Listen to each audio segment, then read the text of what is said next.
Ohtani sends one in the air. The other way. Back it goes. Gone!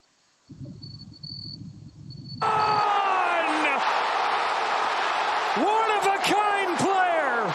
One-of-a-kind season. The fuck? 1-2. Ohtani sends one in the air. The other way. Back it goes. Gone!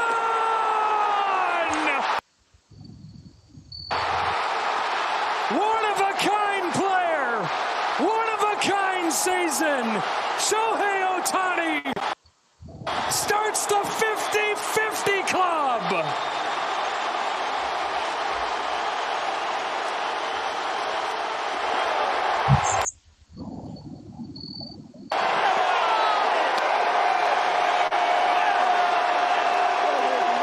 One-two. Ohtani sends one. You know, Jim, nothing can ever freaking work the way that we really want to in this show. Technical difficulties that we start. Welcome, everybody, to another edition of Cigars and Sports. Oh, boy. We are back, boys and girls. Week 3 is upon us. Ohtani just banged the hell. First ever 50-50, Jim. How's it going, my guy?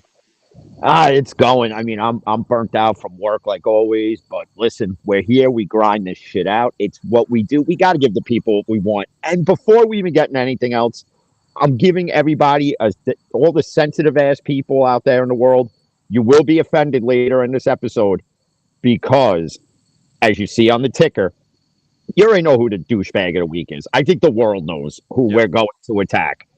And if you're easily offended, I suggest at that point, listen, thanks for watching, but turn us the fuck off because we're about to turn all the way the fuck up. I tell you that. We've been very nice, people. We've been very nice. All right. The last couple of weeks, we've been very professional with our guests, and we've been very professional with everything else. Oh, but when we get to douchebag of the week, all gloves are off. Oh, we are back. All right. We're going to piss some whiny little bitches off. All right. Because we have 2 douchebags who are repeated douchebags returning to the show. But however, they have outdone their douchebagginess this week. Yes, they have. I love it. I love it, especially who the other douchebag is, because, well, people know that he blocked me, but now he's blocked you. Let's not steal the thunder, baby. We'll get to that because I have no fucking clue why the hell he blocked me. But oh, what's this? Too many actors and rappers forcefully getting their wigs split and cheeks busted. Oh, hold on. Let me go to the comments here. Oh, we got. Oh, the comments are coming in strong. Oh, we got Valiant Thor. Thanks for the interaction, buddy. Too many actors and rappers forcefully getting their wigs split and cheeks busted. There we go, baby. Making it clap is a whole new thing now. Everyone's cheeks looking like the Grand Canyon. It's getting out of control. Absolutely. You know what I like to compare that? It's more like the Holland Tunnel. There's more traffic going in there, in and out, than anything else, man. Well, put it this way. When Busta Rhymes came out with Just Make It Clap, yeah, Diddy was making you clap, but he wasn't talking about hands. He was talking about your ass cheeks. Don't be surprised if he was at one of those parties and said, damn, I'm out. Oh, well, before we got on, I was watching something on TikTok that even Busta Rhymes has made some special requests back in the day with young men, apparently. So I would hate that to be true with Busta Rhymes because he's a legendary rapper. But you know what? Hey, at the end of the day, bro, you never know who's in the closet. Exactly. So it is what it is. All right, man. Let's talk a little bit. Let's start with this Ohtani thing first and foremost, as we all know. And then we got to go to what we're smoking today, which I'm going to get the floor today. Jim is letting me have a little lamplight and let me test my skills. Because remember, last week we had 2 streams ago, we had the Rodeo Clown. Didn't have my cigar. Thank you, USPS Finest. Got it today. All right. I've had to let it marinate in the humidor just to get it right. And got to bust this bad boy open. I really want to see what it's all about. But before that, because this is what we open with today. Shohei Ohtani, man. Listen, Jim. I love Aaron Judge. He's having a hell of a season. 2 MVPs are here. But this is so out of this world, man. I mean, the season, he's not pitching this year, but it doesn't matter. But the way this man became the first 50-50 last night was something that nobody ever was going to think it was going to happen in this manner. I don't think nobody knew who was going to hit 2 home runs, let alone 3 last night. All right. 2 stolen bases, 6 hits, 6 for 6, 10 RBIs, doubles, singles. He was shy of a triple for the triple-double. Granted, he was playing the Marlins, a minor league team. However, it doesn't matter because I don't think there's been a performance like that. Not even in a little league fucking team. You know what I'm saying? They don't play little league in my and I hit 2 homers one time, not over the fence. I ran them. But however, I don't think I ever had 10 RBIs. Even when I play sandlot baseball with my homies, I don't think I've ever had 10 RBIs, 6 hits. Even when I was playing against myself and I'm just boom, roofing it and shit like that, I don't think I had this good of a stat. My man, this is insane, bro. We're watching one-of-a-kind talent, nature, and wow, insane. What do you think? Am I overreacting? No, I don't think anybody would. I think 40-40 was the one that everybody, figured. That'll be the only thing anybody will ever obtain. And Ohtani said, okay, 40 for 40. I'm about to open up my own club. And, I'm reading through the comments when this happens and people like, oh, he shouldn't be playing because of the whole gambling thing. And listen, man, this guy did something historic. Let him have this moment. Stop with the hating. It's historic. It's legendary. My only question is, when the fuck are these pitchers going to stop pitching to him? Give him the Bonds treatment. I mean, you thank every major league pitcher who has given up a home run to this guy. They're on the wrong side of history. Apparently, the damn Marlins didn't get it last night because 6 for 6. They haven't gotten it ever. Yeah, it's insane. Well, let's not say that because they beat us. And I'm still stung about that because that's the year that I moved. That was the fucking year I moved here to Florida, bro. You know what I mean? It's like the year that we lost to them. But that's back when they had good coaches. You had Mattingly there. You had Girardi as the coach. You had before that they had Timmy. What's his name? You had Gary Sheffield on teams then.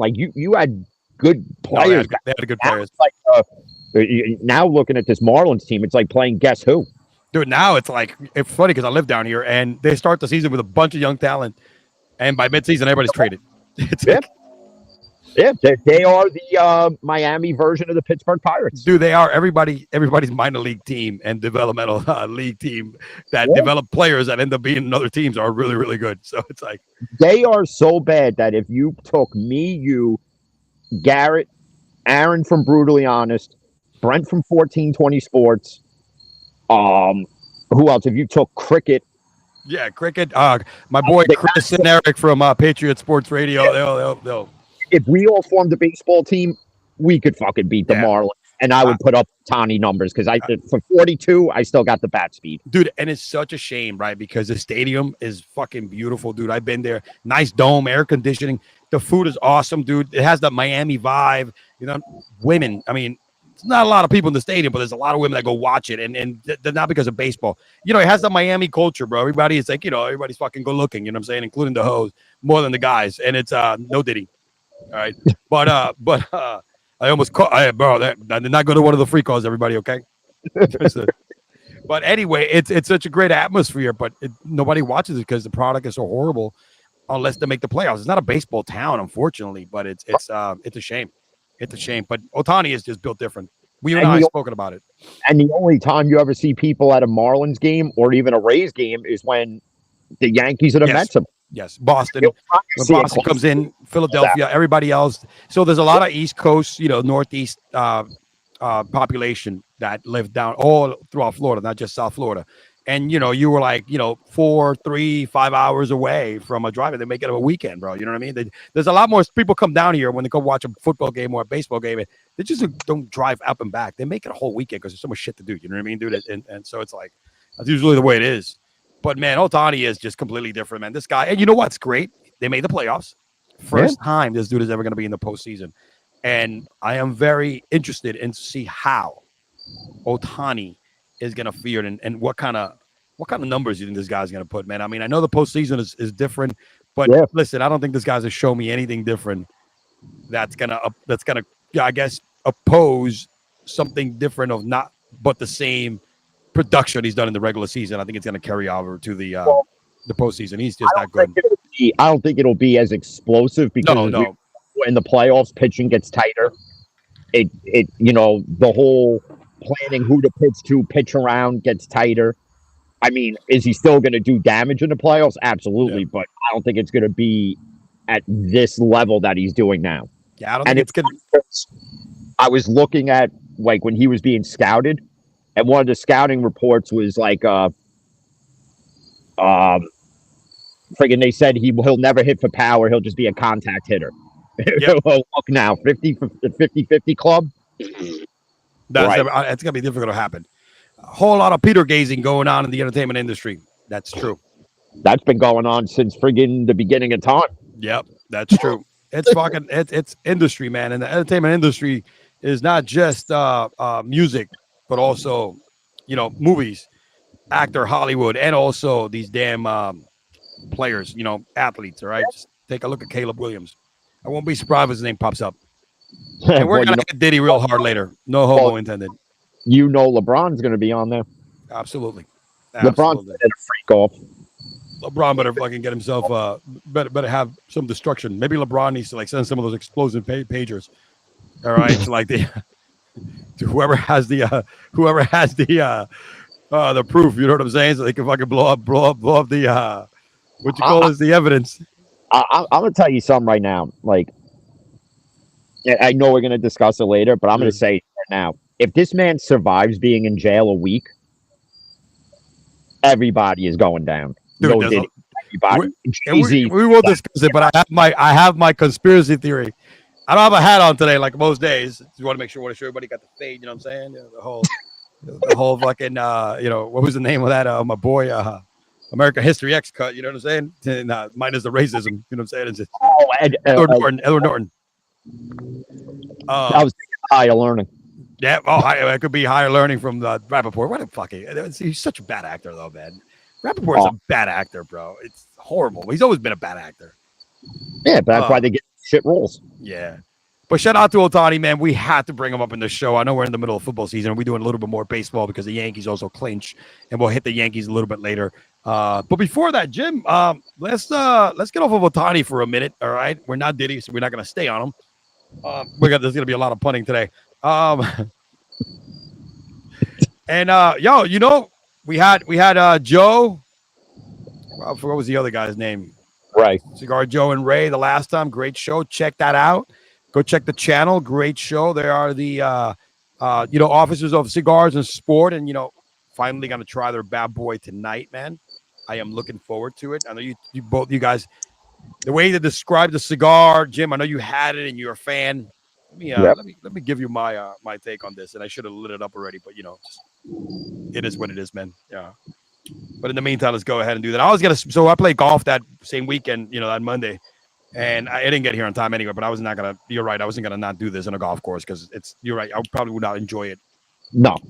This is one of those you have to sit, relax, and enjoy it.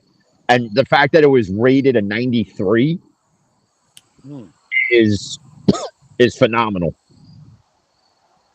There's so many new cigars coming out right now. The guys at Burn Down Podcast just released their second one, the Diligent. So instead of it being blue labeled, it's red labeled.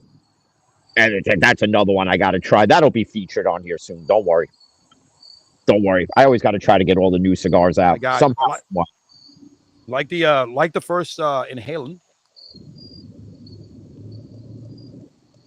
I'm telling you, it's like a little spicy, right? It has a little spiciness in the taste. It's not bad. Definitely feel that Caribbean vibe, Vatos Locos forever, fucking clown. You know what I'm saying, dude? It's fucking that is a hard. That shit goes hard, dude. That damn cover goes hard. Shout out to these guys, man. Pick the stick up. I'm not trying to kiss their ass. Pick the stick up is fucking dope. It's really good. People are. So I think it's got back into stock again. So look at that shit. It's selling out like crazy. This is tightly wrapped, guys, and don't fucking make this into a sexual thing because we're talking about Diddy, okay? Look at that leaf. All right? Ain't no dildo, ain't no lube. There's nothing going on here. Yeah, it's not 784 dildos and 1,000+ bottles of Johnson & Johnson baby oil. Like not for nothing. Do you need that many dildos and bottles of baby oil? Jeez. I mean, come on. I mean, he had so much baby oil. The pool that Meek Mills was swimming in was fucking baby oil. That dude it's another. Gosh, we're gonna talk about who's pitching and who's catching and who's doing both at the same time. Oh, people are gonna be offended already. I don't give. Well, you know what, dude? We've taken a break. Not today. Not today, man. We're both stressed out from work and personal life shit, so we're letting it fly, baby. We're emptying the fucking clip today. There's no doubt about it. So, Well, Diddy did that too. yeah. And it was also emptied on him. I mean, it's who the fuck knows? God. But like, when it comes to these cigars, though, man, oh man, great stogie. It's actually really good. No bullshit. No bullshit. Can you hear me there? I was muted for a second. No, I got you. All right. No, I think it's a good stogie. It's a good stogie. It's a really good nice. cigar. It's got that, like, because like when I first had them, somebody was like, "Yo, is that something you would smoke on a golf course?" I'm like, "Well, I don't golf, because if I golf, it's gonna be like I've gone to driving ranges, and it's one of those where you just like I go to swing and the ball goes that way."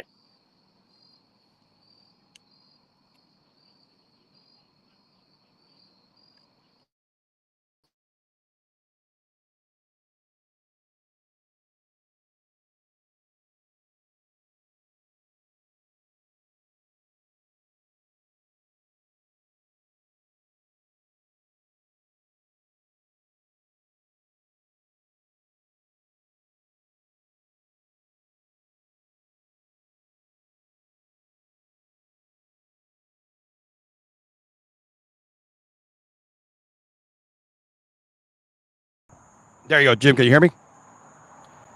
Jim, can you hear me? We have a little problem here with the. Can you hear me? I can't hear you. Can you hear me? Okay. Well, do me right now. Yeah, we're having technical difficulties. I can't hear Jim. Can everybody hear me? Let me just make sure that we're sorry about that. I hit we have a problem with my mic. This happened earlier this week. Let me see here. Make sure that we are still live. Jim, if you want, come back in and out. Come back in and out, and let's see what happens there. Yep, Jim's gonna come back in. But yeah, Jim's gonna come back in and out. So I apologize, everybody. Yep. Yep. I'm sorry. I had some technical difficulties. But yeah, man, we are. Jim is back. There you go. Yeah, yep, I'm back. No, there we go. Yeah, it's I don't know, but this happened on Monday. For me, so I don't know what the fuck happened. Oh, my boy, Valiant Dell. We appreciate this guy, man. He's in here, baby. Let's go. Thank you for the testing, loud and clear. I went ahead and I pulled up the feed on TikTok just to make sure. But anyway, and damn, Jim, now you got a lot of feedback. There we go. Jim, you have a lot of feedback now. I don't know why these headphones suck. There you go. Now you're good. Yeah. Talking about golf, I play. I'm not good at it at all. I swing and I get through the holes quick. All right. But I look smoking cigar. Fuck it. There's gonna be a lot of that today. Probably not as good as getting through the holes as quicker as Diddy. But anyway, I could definitely. I like smoking the course. Why? Because it's one of those things that gets my head out of the game, and it gives me, because look, golf is like fucking 50% mental, dude. You know what I'm saying? That when the fucking shit gets in your head, you gotta hit it the way that you're not aiming at. You know, so it's the way that it is. And now that I'm older, dude, I just play with like 4 clubs. You know what I'm saying? Because I just figured out, fuck this, me trying to figure out what club is for what. I got a hybrid, I got a 3-wood, I got my 9-iron and my driver. You know what I mean? And then of course my pitching wedges are like that. Like I don't use anything like under a 7. You know, it's like fuck that, bro. You know. Yeah, me, like I would go to driving ranges just to like try to get a good swing, and it starts off like this, and then it just goes, it just hooks, and then I'm one of those guys just like, who hit that fucking thing? Man. Like I golf. I've never golfed. Like my uncle goes golfing all the time. Like me, like he's tried to get me to do it. I'm like, nah, it's never gonna happen. It's not a bad sport. As actually, if you got people to go with, it's. I mean, you don't drink, but I do. It's drinking beer. You know what I'm saying? I see. I'm ghetto, bro. It's expensive to buy beer there, and it pisses me off that I already pay enough money for fucking green fees. So I got a special package cooler that I get about 6 or 7 beers in there, and if I buy the small ones, I get about 10, and it goes inside my golf bag. You know what I'm saying? So they can never detect it. So when I get to like the first hole, unzip it, put it in the back, dude. Fucking awesome. My brother has one. I have one. We bring like 20 fucking beers in there, man. You know what I mean? And it's like F you guys.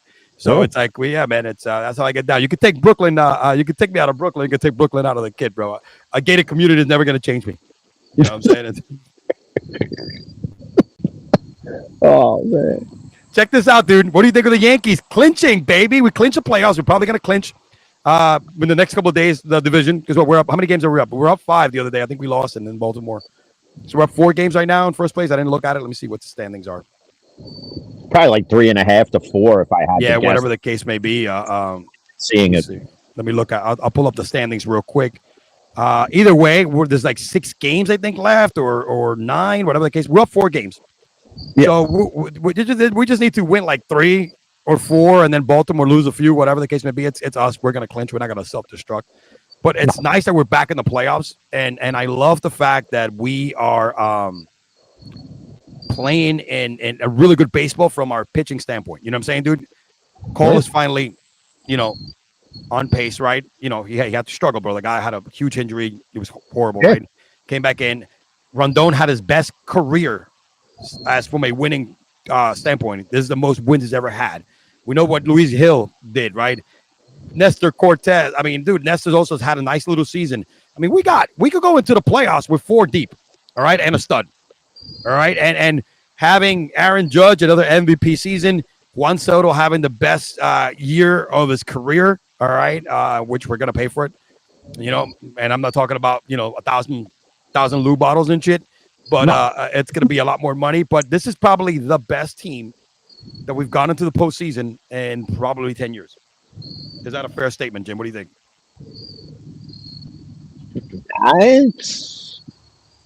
I would probably say since 09.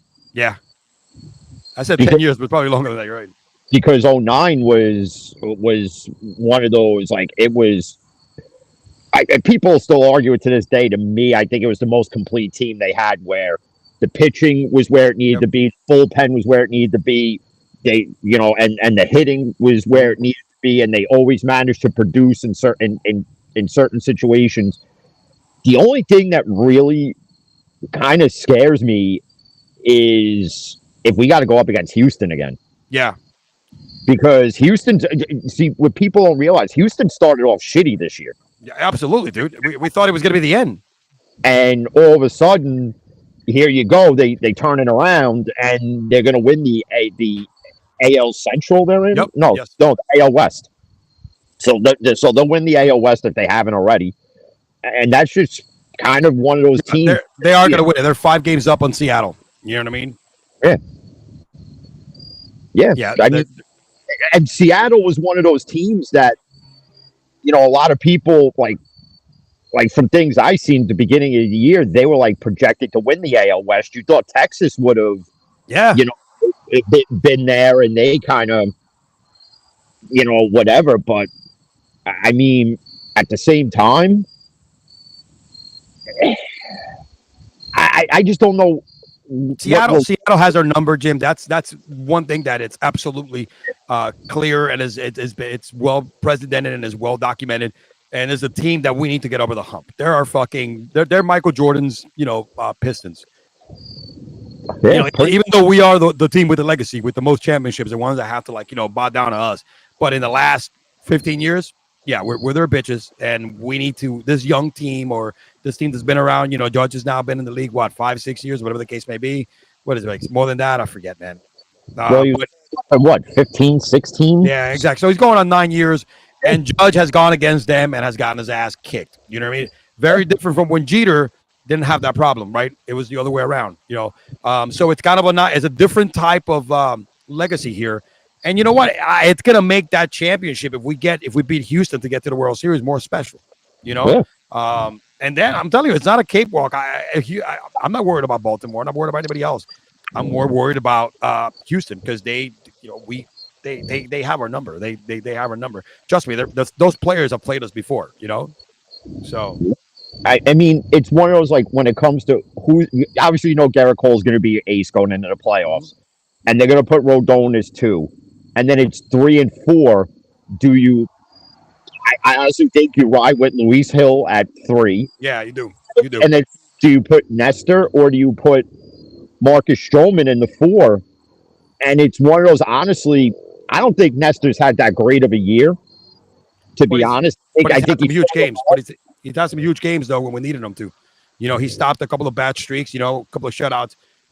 My thing about Nestor, I think Nestor is even though he's not better than Stroman, but Nestor has that more grit and has experienced the postseason.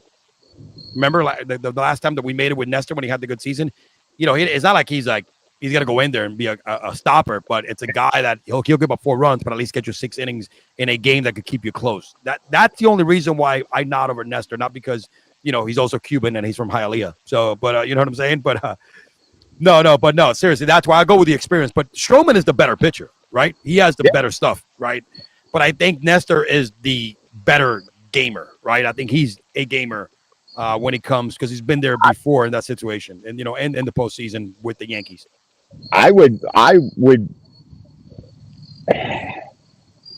put Stroman at the 4, have Nestor come out of the bullpen, because at least that would then, if one of these 4 has a bad game, you put Nestor in, you save your bullpen for whether it's game 2, 3, whatever it is. I mean, that's what I would do, but I'm not Aaron Boone. I mean, I don't know if you saw earlier today, they designated for assignment Ron Marciano, one of the best relievers that they've had. And immediately, so I'm looking at the comments, and they're like, this has got to be the dumbest move Cashman's made. Like, because somebody's going to pick him up and put him on their playoff roster, and he's going to fucking and he's going to fucking dominate us. Watch, it'll happen. Absolutely, man. He'll be out there like Koufax. Absolutely. But yeah, I mean, look, I'm happy. I'm excited. I like the fact that we're going in healthy for once. Well, Soto's banged up right now. Yeah. I mean, everybody's banged up from a grind and a wear and tear throughout the season. I meant healthy. Let me rephrase that. I'm healthy from and then, somebody's going in there injured and we don't have them ready for the fucking first series. That kind of healthiness or whatever the case may be. So, but hey, man, this is good, man. Look, we spoke about this in the year. None of us saw this pitching staff pulling it together early on. We got our licks. We went down after being the best team in baseball. And believe it or not, this is the largest lead we had all season, right? Yeah. On Baltimore. And it's great because we're going in we got hot and we got healthy and everybody got shit together right at the right time of the year, man. You and I said it. When we saw what this pitching staff could do without Cole, and then, it's a long season. And then, you go through that. And if you could battle through that stint of really bad baseball, because it happens to every team, and it happened to Baltimore too, and it happened to LA, happened to everybody. You know what I'm saying? It's just in different parts of the season, and we are able to get back and stay close. It's where that's what the Yankees used to do, except for the '99 team where they fucking just run away with everything, right? If you look at it, right, 2000 they battled, '98 they battle, right? You know what I'm saying? So it's like it's one of those where like right now, like what Baltimore's going through, it's the wrong time to go through that. Exactly. Like the Yankees, when that happened to them, it was before the All-Star break. Yes, and then a little after. And that's like the time where it's like you didn't fall too far behind. No, we were like most 2-3 games down. It was like the most. I think it was like maybe 2.5. Yeah, tops. something like that. Yep. And we were playing like shit. And to have that now happening with Baltimore, you get in, you're a wild card team. Whereas the Yankees, you win the division, you don't have to play till the divisional round. So now you get all that rest. So now Soto could get healthy, Judge could get healthier, Stanton could get healthier. Absolutely. And by the way, we all know what Giancarlo Stanton does in the playoffs. He fucking disappears. No, he doesn't.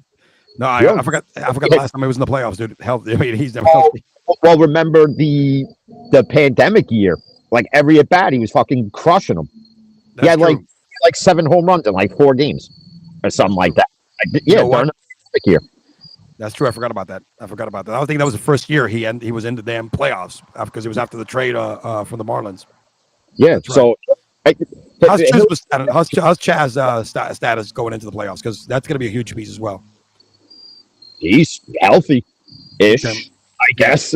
I mean, he had the thing with the elbow, and they feared it might have led to Tommy John, but there was no significant damage. So that's good. And for Yankees fans saying that that's the worst trade Cashman's made, look at his stats since he's been here. The kid is produced. You're mad because, again, we trade for a guy and ask him to play out of position. here's the thing. He's not a fucking No. third baseman. No. He put second or center field, and you can't put him in center field because you have Judge there. You can't take Soto's bat out of the lineup unless you put him as DH, but then you take Stanton's, I may show up, may not show up bat out of the lineup. You can't take Verdugo out of the lineup. I mean, so you have a good problem when it comes to that. But what I really need in these playoffs is for Glaber to show up and not fuck around on the field and commit the dumbest fucking errors. That's what I need. Yeah, Glaber has only played well if it's Boston. You know what I mean? If you look at his numbers this year, yeah, and he's a free agent at the end of the year too. No, you know what? Good riddance. You know what? Boston, go sign him. He'll suck for you. Yeah, he plays you guys well. Go ahead and Yeah, I wouldn't be surprised if they offer him something to stay, or they say, you know what, we got Chaz here now, and we're going to keep him at second base. It's a good problem to have depth. Yeah, especially with bats as well. And you could move him to second. You could put him in the outfield. Again, he's not a third baseman, but that's kind of the hole that we have. But it's a good trust me, when the game is going to be close, you would put somebody that can play defense on third and get him out of the lineup, but you'll be able to use his bat because he's a dangerous hitter, right? He could hit for power. He could hit for, to get on base. And then when he's on base, he's fast. So we need that. We need that. Look at fucking Ohtani, bro. He's so fucking 52 bases, dude. Come on. He ain't that fast. Having depth the way the Yankees have it at certain positions. This is good. It's like in any other sport. It's like people go, people think it's bad. You don't realize the positive effects it has because it's like, okay, well, if this guy don't play, this guy's going to put up the same production.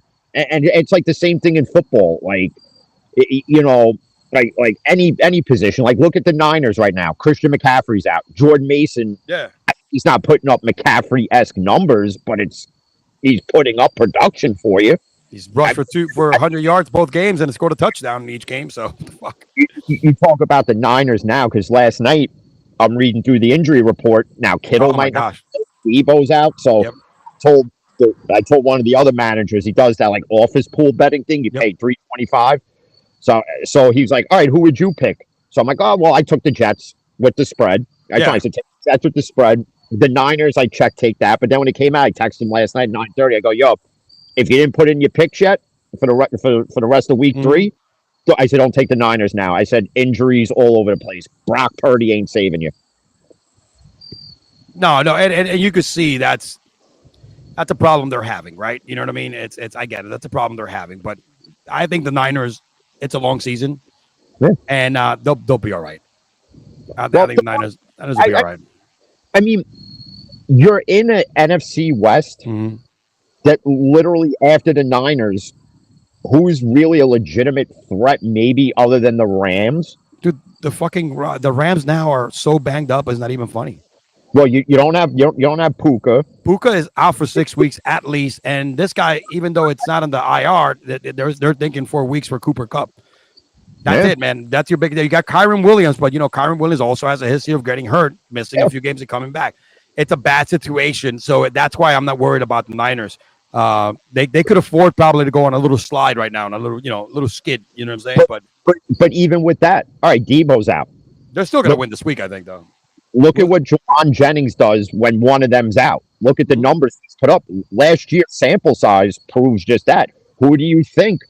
So from a fantasy football standpoint. Yep, Juwan Jennings is picked up like crazy this week. I picked him up. Yeah, I picked him up too. Pacheco went down. Picked up Kareem Hunt? Yeah. Kareem Hunt on her. He's back. He's back in the team. The fucking. But hey man, he's paid his time. He's back. He's back. Let's see what he does. We know what he's done with Cleveland. He hasn't too effective, but this is a completely different offense. Watch Kareem Hunt go ham and have like out of these games that he's covered, Pacheco have like at least a touchdown and a 100-yard all-purpose because they'll use them. Andy Reid knows how to use these fucking backs, bro. You know what I mean? That's what makes Andy Reid a Hall of Fame coach because, dude, if Kadarius Toney caught a touchdown in the Super Bowl, all right, you and I can catch a touchdown or run for one in that offense. Yeah. The thing I'm shocked about is the decline of Travis Kelce, though. Yeah, no, but we expected that. It's like, dude, I almost want to drop him in fantasy at this We fucking. definitely expected that. We expected that. You know what? Let's get off. Let's get off the Yankees. Shout out to the Yankees. I am looking forward to. We're probably going to be talking a lot more Yankee baseball every time because it's going to be in the playoffs, man. And guaranteed playoff appearance by the Yankees is a guaranteed topic on this podcast. All right. You may even see another New York team in there.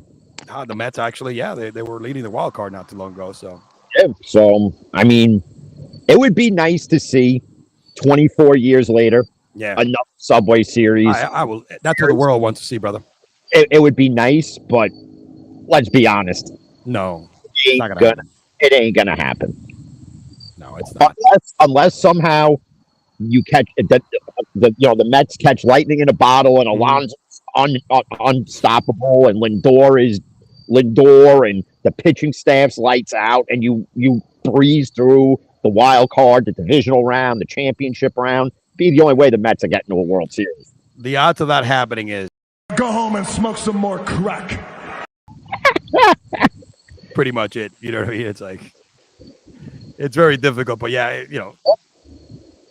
All right, let's touch a little bit of football, man. I got an interesting topic I want to run by you. I know it's early, man, but we got to get this overreaction shit going on with some of these 2-0 teams.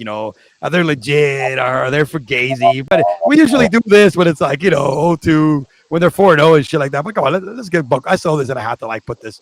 Which 2-0 team is for real, bro? Let's start it up with your squad, my man. The Steelers, you're 2-0 to the Justin Fields. You know what I'm saying? Now, Russ still going to be the starter, I think. You're still going to give him a shot when he comes back. I've already argued this with people. Come on, man. I think Russ the bust, baby. I will say it now. You do not pull Justin Fields until he has an abysmal game. If you're winning with Justin Fields, you ride that hot hand, no Diddy, till the wheels fall off at this point. I mean, the Steelers, again, when you talk about depth, that's a good problem to have. Before the Wilson calf injury, you had this depth at quarterback that the Steelers really never had because you always had Roethlisberger. Now you have a good problem because you have Wilson, who is still a good quarterback in this league, and Justin Fields, who can be a good quarterback in this league. And you already see the parallel between him in Pittsburgh and him in Chicago. And it's only 2 games. And you already see it. It's just a better system, better environment for him. And he's actually given a chance to succeed because there are pieces around him that can help him win. And we get Roman Wilson back this week. So that's good. That's a good thing. Now, here's the thing. Let's get serious, and you're a pretty serious Steelers fan. You're not like the other morons out there. But that damn defense is the best defense in the league through 2 games. Yeah. That TJ Watts, and you've argued this, is the best defensive player, linebacker out there, hands down, has been better than Myles Garrett, better than Micah Parsons.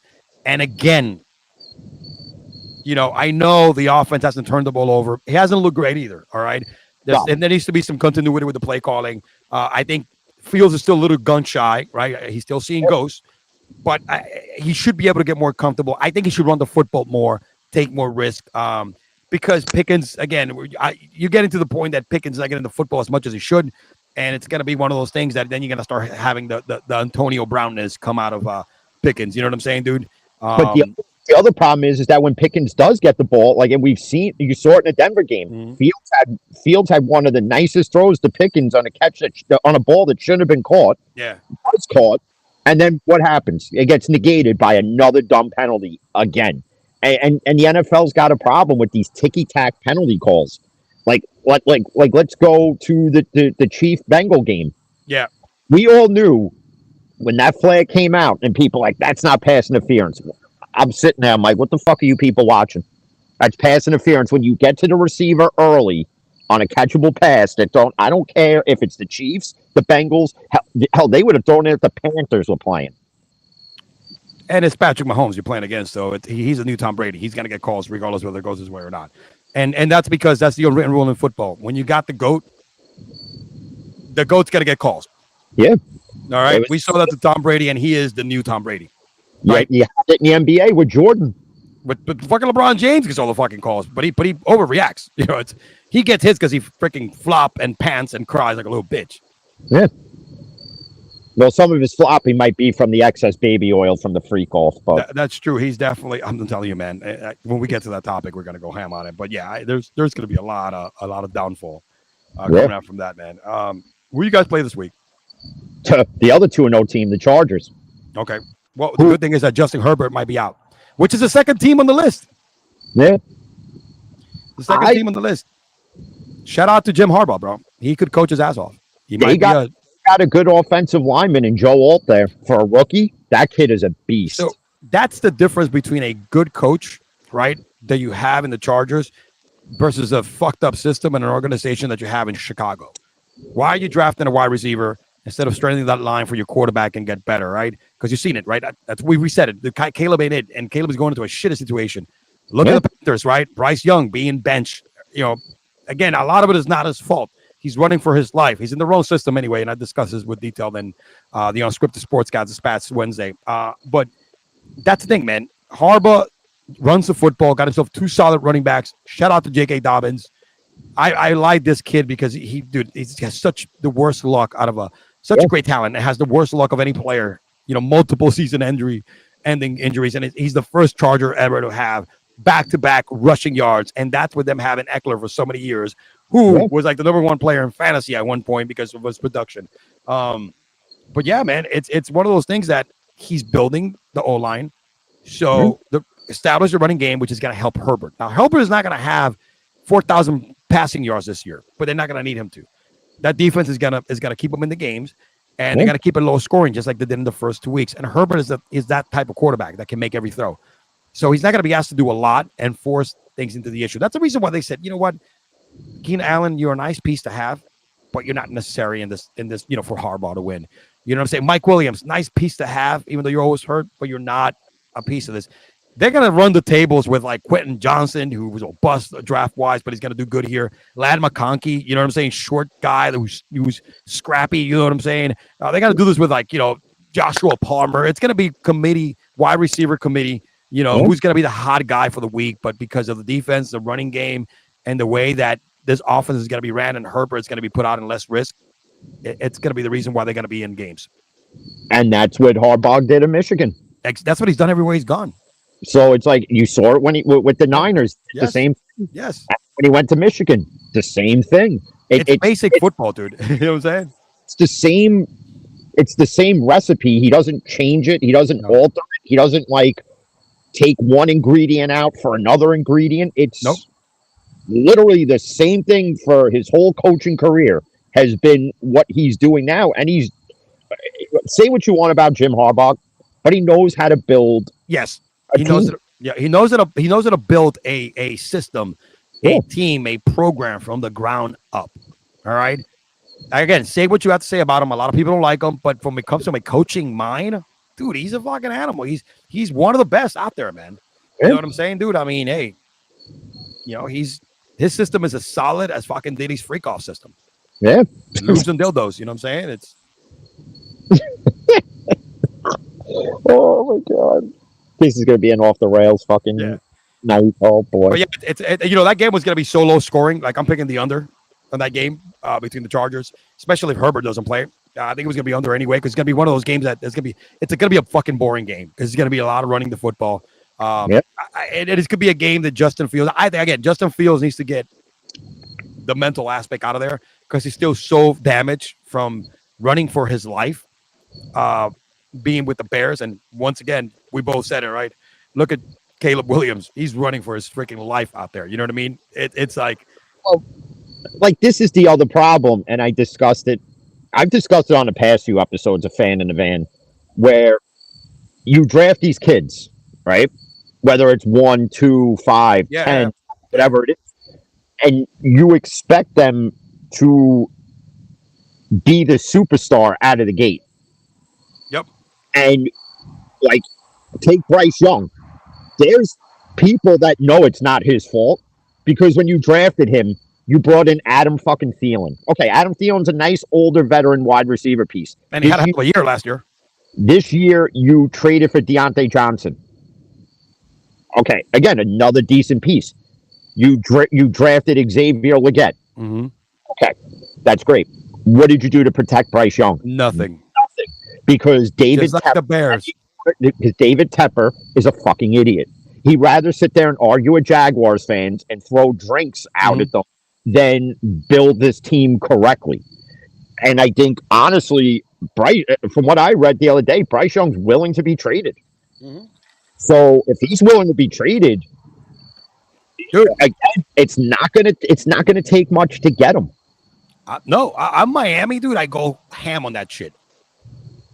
Well, the reason why I think they won't yet is because you don't know if Tua is going to retire. Put it this way: even if Tua doesn't retire, you could keep Tua out a little longer. Yeah, he could run that offense. That's Alabama. That's the same shit in Alabama, right? They're the same quarterback. Tua and Bryce Young are the same quarterback, same skill set, right? And yes, Tua did not start getting any better until, of course, Mike McDaniels. You got Tariq Hill from the offense and all that kind of shit. But they strengthened that offensive line. They protected his left side, giving Tua time to do whatever the hell he does, right? Which is not go deep. It's just get rid of the ball quick, hit these guys on stride. I think Bryce Young can do that. Bryce Young can still have a career. He's in the right system. And unfortunately, though, there's only a few teams that run that system, which is Dolphins are one of them, the 49ers are the other, and they're both got quarterbacks. So, if you're going to draft this guy, you should have built that same system that the kid is comfortable with. You cannot adopt him to something new. And that's not Canales. That's not Canales style either. That's why Andy Dalton is going into the mix. And that's why you look at C.J. Stroud. Look at what Houston did. Houston took all those draft picks they got from friggin' Cleveland, and what did they do with it? They built a line. They built a defense. They built a secondary. They gave C.J. Stroud weapons, and they protect them. And they understand that C.J. Stroud is a different quarterback, right? He's a Justin Herbert. He's a Patrick Mahomes. When he coming in, you saw this kid. This kid is built like a brick house. Cool, calm, and collected with the other side of the pillow. Hey, rest in peace, our boy Stuart Scott, right? But at the same time, he makes every throw. He can get out of the pocket. He doesn't put himself in risk. But again, that's what D'Amico Ryan did. He built something around what his quarterback can do. That's why the success was so quick last year, and that's why this year they're 2-0. Now remember, they're the hunted. Now, you know what I mean? They're the team that they're going after in that division. So, yeah, I mean, but like, there's Panthers fans that are putting this all on Bryce Young, and I'm sitting there, I'm like, nah. It's like during the game last night, I text my uncle because he's a huge Jet fan, so I was like, oh, Aaron Rodgers survived more than 15 seconds at MetLife. Uncle Joey. Yep, and then Uncle Joey. Yeah, not a podcast named Uncle Joe. All right. I thought honestly, when you said that shit, I thought it was somebody that you. It was a blonde moment, bro. But like, look at the blonde hair. But he's sitting there and he's like, "Oh, well, he's a bust already." And I was like, "No," I said, "Look at what's around him. Nothing." And he goes, "Yeah, but he's short." I'm like, "So is Kyler Murray. So is Drew Brees." Like, and look at Brees. Like they built in New Orleans. They built around him. Yeah, exactly. That's what what's his name? The other douchebag, Sean Payton did. They built around him. So honestly, out of the first two, the Steelers I think are legit. You guys are in a good position because the Bengals gave that game up the first of the year. That's why you don't take games off. And then you lost a really good game that they should have won against Kansas City. Chargers are going to go up and down. I don't think they're for real. It's a nice story, right? But they are going to get better. Here comes the Saints, man. Talk about starting like a house of fire that nobody thought it was going to happen. Bro, they score like in every possession that they fucking played. Every scoring drive. Derek Carr out there slinging the pill like there's no tomorrow. And let me tell you something. You know what's scary? The fact that Olave hasn't even caught a touchdown. It hasn't gotten more than 3 receptions or like 5 targets, right? Who's your best receiver? And Kamara is back. And that's the reason why this offense is clicking. Because Kamara is like the Kamara of old. You know what I mean? Like 4 years ago, 3 years ago. Running the football, catching the football. And that's how this offense, Kamara sets the pace. And Derek Carr has been hitting Rashid deep, using his 20 tight ends, you know what I mean? Moreau and the other guy, Johnson, whatever his name is. And then, you got Tyreek Hill, Taysom Hill. But he's using everything around, man. And we know that Derek can throw it, right? Yeah. But this has been the best start of a 2-game that Derek Carr has ever put together in his life. Yeah. And that defense is no joke either. You would have figured like against Dallas, you would have looked like if you looked at the line, you would have figured, all right, this is going to be a close game. Yes. Not going to be the blowout it was. Yes. Also, I'm getting the scoring updates, and I'm like, okay, you're smoking a Dallas team that in week 1 destroys Cleveland, and they can't keep up that momentum. Nope. But then again, when you look at Dallas, they got holes like crazy, dude.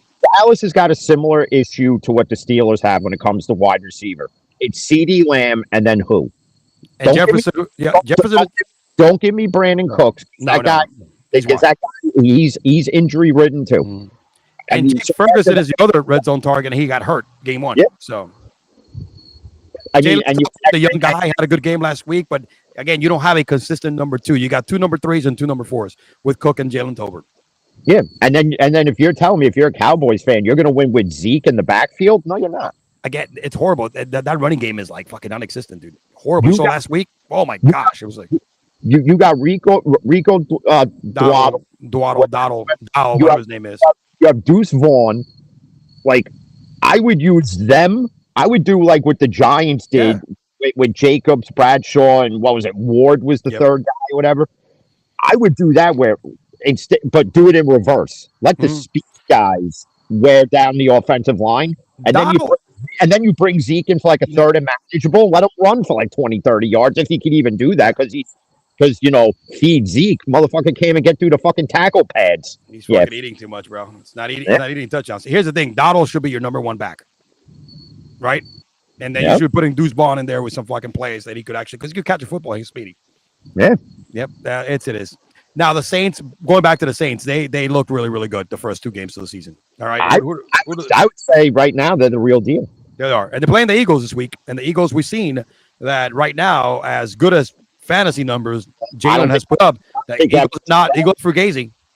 I don't think you have AJ Brown in this week again. No, he's out. He's out this week also. So that's gonna be different. I think we're gonna go with our pick'ems and we're gonna pick against the spread. But I think for real, they're for real. I'm gonna give the Steelers a for real pass for now, because that defense can make anybody for real, dude. You know what I mean? It's and having the Ravens 0-2 in that division. All right, the Browns are what? They're 0-2 as well, right? No, they're 1-1. Yeah, because and they're gonna be 2-1 because they're gonna destroy my fucking Giants this week. I give the Saints a for real. All right, not for Gazy tag here. Check mark here. What about the Vikings, bro? What about Casper, the friendly fucking ghost, Sam Darnold over here? Look, we've seen this picture.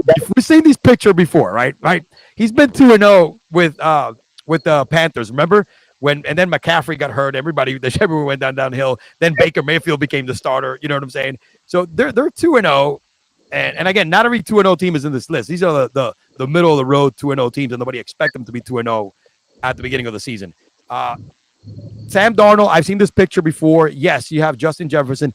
Look, I'm not gonna kid the guy. It's not like he's setting the world on fire because he's throwing 2 picks, 1 pick in each game.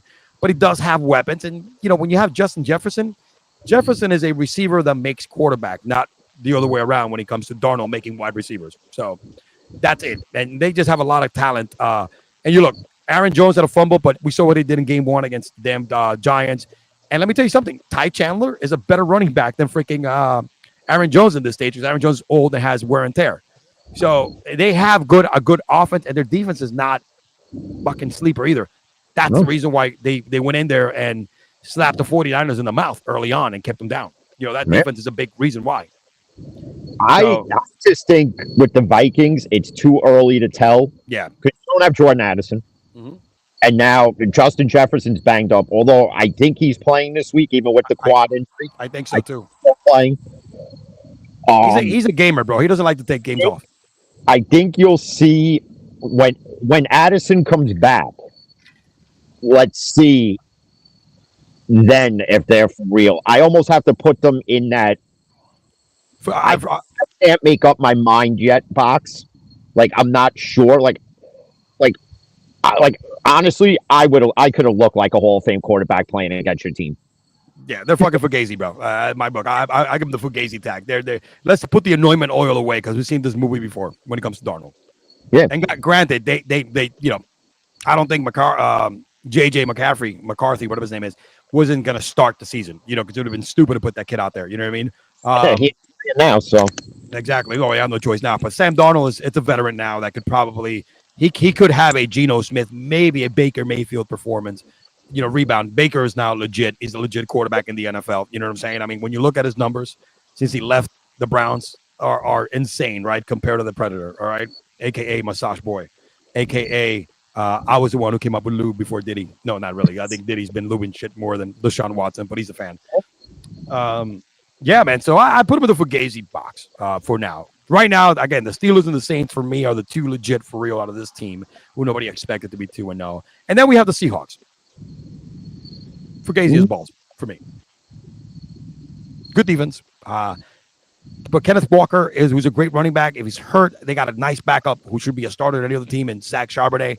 Yeah. We know what DK can do. And let me tell you something. Jason Smith, Schmigna, whatever his name is, JSN, he is a legitimate number one in most teams. Yeah. So their offense, yes. Where I think Geno Smith is the guy, no. See, now if I'm Seattle and Geno's not your guy, and if Bryce Young's willing to leave, there's a good scenario for Bryce Young. He could work that. Especially with a freaking nature and DK Metcalf. Yeah, and JSN too, man. They got two big wide receivers.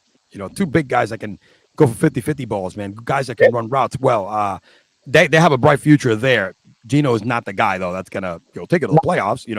With a 10-7 record. Yeah, but that's about it, right? Super Bowl. Exactly. We've seen this picture with Geno before. When he got his big money, and deservedly so, he came back 11-5. But I think they're Fugazi. I think they'll hang around and eventually make the playoffs. Low end, cardish kind of shit. So, I gotta go with I would say the C. See, it's too early to tell. Mm-hmm.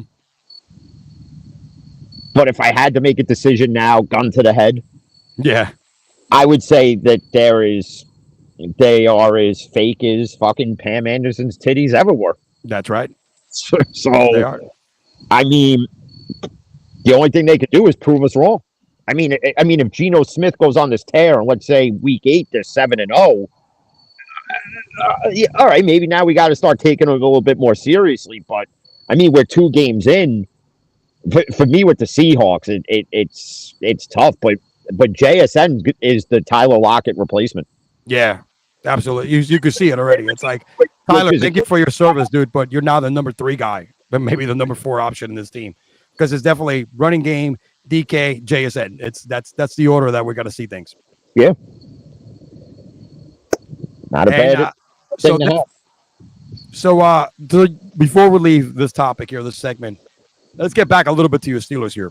So you don't think that Russell, if healthy, is going to be put back in? I don't see how you do it.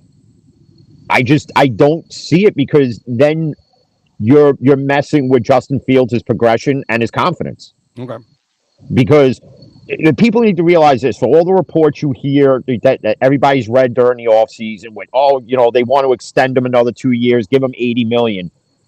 Well, if that was the case, then why did you ever trade for Justin Fields? Like, Justin Fields ain't going to be the odd man out at the end of the year. If anything, it's going to be Russell Wilson, because, for Russell Wilson to get back on the field, Justin Fields has got to have a shitty game. Like going into the half, and he's thrown 3-4 interceptions, but you're only down a field goal, let's say. At that point, Russell Wilson makes his way back in. And then if Russell Wilson lights it up, then Russell Wilson lights it up. But for now, listen, they're winning with Justin Fields. I'd rather take an ugly win than a pretty loss. Okay. I get it. But I have a feeling that Tomlin is going to give our boy a shot. Well, Mr. Unlimited. Well, no. Russell Wilson ain't Mr. Unlimited anymore. No, Diddy had just taken that title. Diddy's got unlimited dildos, unlimited lubing, unlimited videotapes, unlimited sex workers, unlimited racketeering charges. Yeah, it's unlimited sexual assaults, guys. Let me tell you, the internet is so undefeated. I sent Garrett a picture I seen on Twitter. It was, can you survive the 5 nights at Diddy? Oh my gosh. And then there was another one, the Diddler on the roof. Yes. You sent me that one. I think I every time I see him, I'm like, share. I got one when we get to that segment. That's gonna be the intro or segment when we really go ham. The whole show is about Diddy. All right, it's because we are like he's unfortunately the material lends itself in order to like every time we have we're talking about sports, but there's so many innuendos that relate to that complete fucking freaky, disgusting. Pedophiling. I mean, because there's some pedophilia in there, like left and right as well. All right, and oh god, man, the Bieber. Well, Diddy is gonna come out soon too, man. So, well, Diddy's the only person who can give himself an angry dolphin. Yeah, that's true. He's like, can't stop, won't stop. So, out of this list, I think the Steelers and the Saints are the true, legit, for real 2-0 team. Yeah, we could say that. Yeah, I mean, yeah, because like the Chargers history, we know what it is. Yep, they're up, they're down, they're up, they're down. Yeah, it's gonna be up and down season. It's good to start 2-0. With the Vikings, for me, it's a little early because we don't know when you have Jefferson, Hawkinson, and Addison back. How more open does his playbook become for Darnold? And can Darnold make the plays?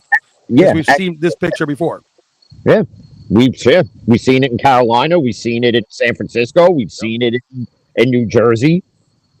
So we've seen it. So for me, the Vikings are the only one I would kind of shift over to we don't know enough yet because of the absences of their top tight end and wide receiver number 2. Gotcha. I'll agree with that. All right, man. With that being said, buddy, before I move on to the next topic, which we're gonna go into our Pick Ems. But I saw this today, and I impromptu this shit, because as a producer, I'm all about giving you content. And dude, I gotta share, man, this video that hyped me the fuck up, man, because you and I have been fans, right? And you and I have seen what this next athlete has gone through. Hold on a second. What this athlete has gone through, right, throughout the season. Legendary. And I know we're talking about the WNBA. All right. My girl, your girl, everybody's girl. All right. Caitlin Clark, who is absolutely the future, but also the present of the WNBA. Check this video out, man. At bad times. This is insane. Oh, hold on a second. Let me see it. All-time leading scorer in women's college basketball. It's such a hype video, man. I like it.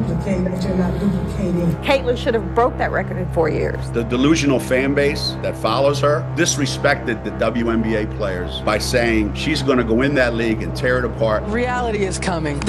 Remember, we kept saying this. This is all the hate this girl was getting in college. All right. And she was already putting the damn game on the map. All right. From college. You know what I'm saying? This is a great video. Whoever did this did a great job because it kind of covers her whole season in a matter of like a minute and 30 seconds.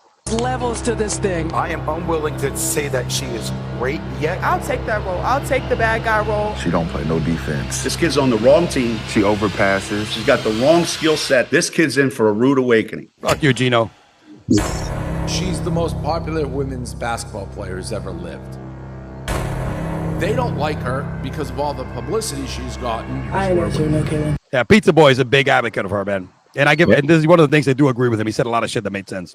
Yeah. Clark questions. That is a common thing when the anointed one joins leagues. She is the league.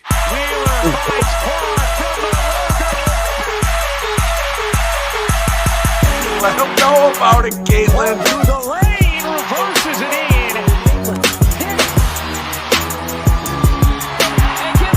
And gets the back again.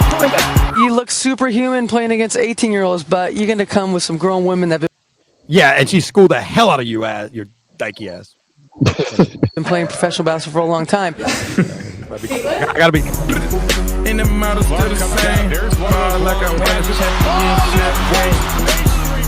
Fever rising. Another one. And another one. And another one. But to me, that's not dominating. Clark wins the pass. Hold on, I gotta stop it there. To me, that's not dominating. But they were saying that Angel Reese, who shot one of the lowest percentage in their career, Yes, because he rebounds the effing ball. So did Dennis effing Rodman, and nobody told him he was a better player in the NBA. He wasn't rivaling Michael Jordan, all right? He wasn't Bird. He wasn't Magic, all right? He wasn't anybody else, all right? Half of those damn rebounds are her own misses, bro, all right? I wish I had the damn clips from TikTok where the guy does all the imitations of her missing every single shot and rebounding. Oh, that kind of shot. I don't know if you've ever seen that guy. But Angel Reese rebounds because she misses 50% of her shots. No, more than that. She misses like fucking 70 or 80% of her shots. Yeah, pretty much. My goodness, it never gets old. Clark. Oh, look at that. Okay, open that same clock. You can have that look. You ain't mad. Broke the WNBA single season record in assists. All right.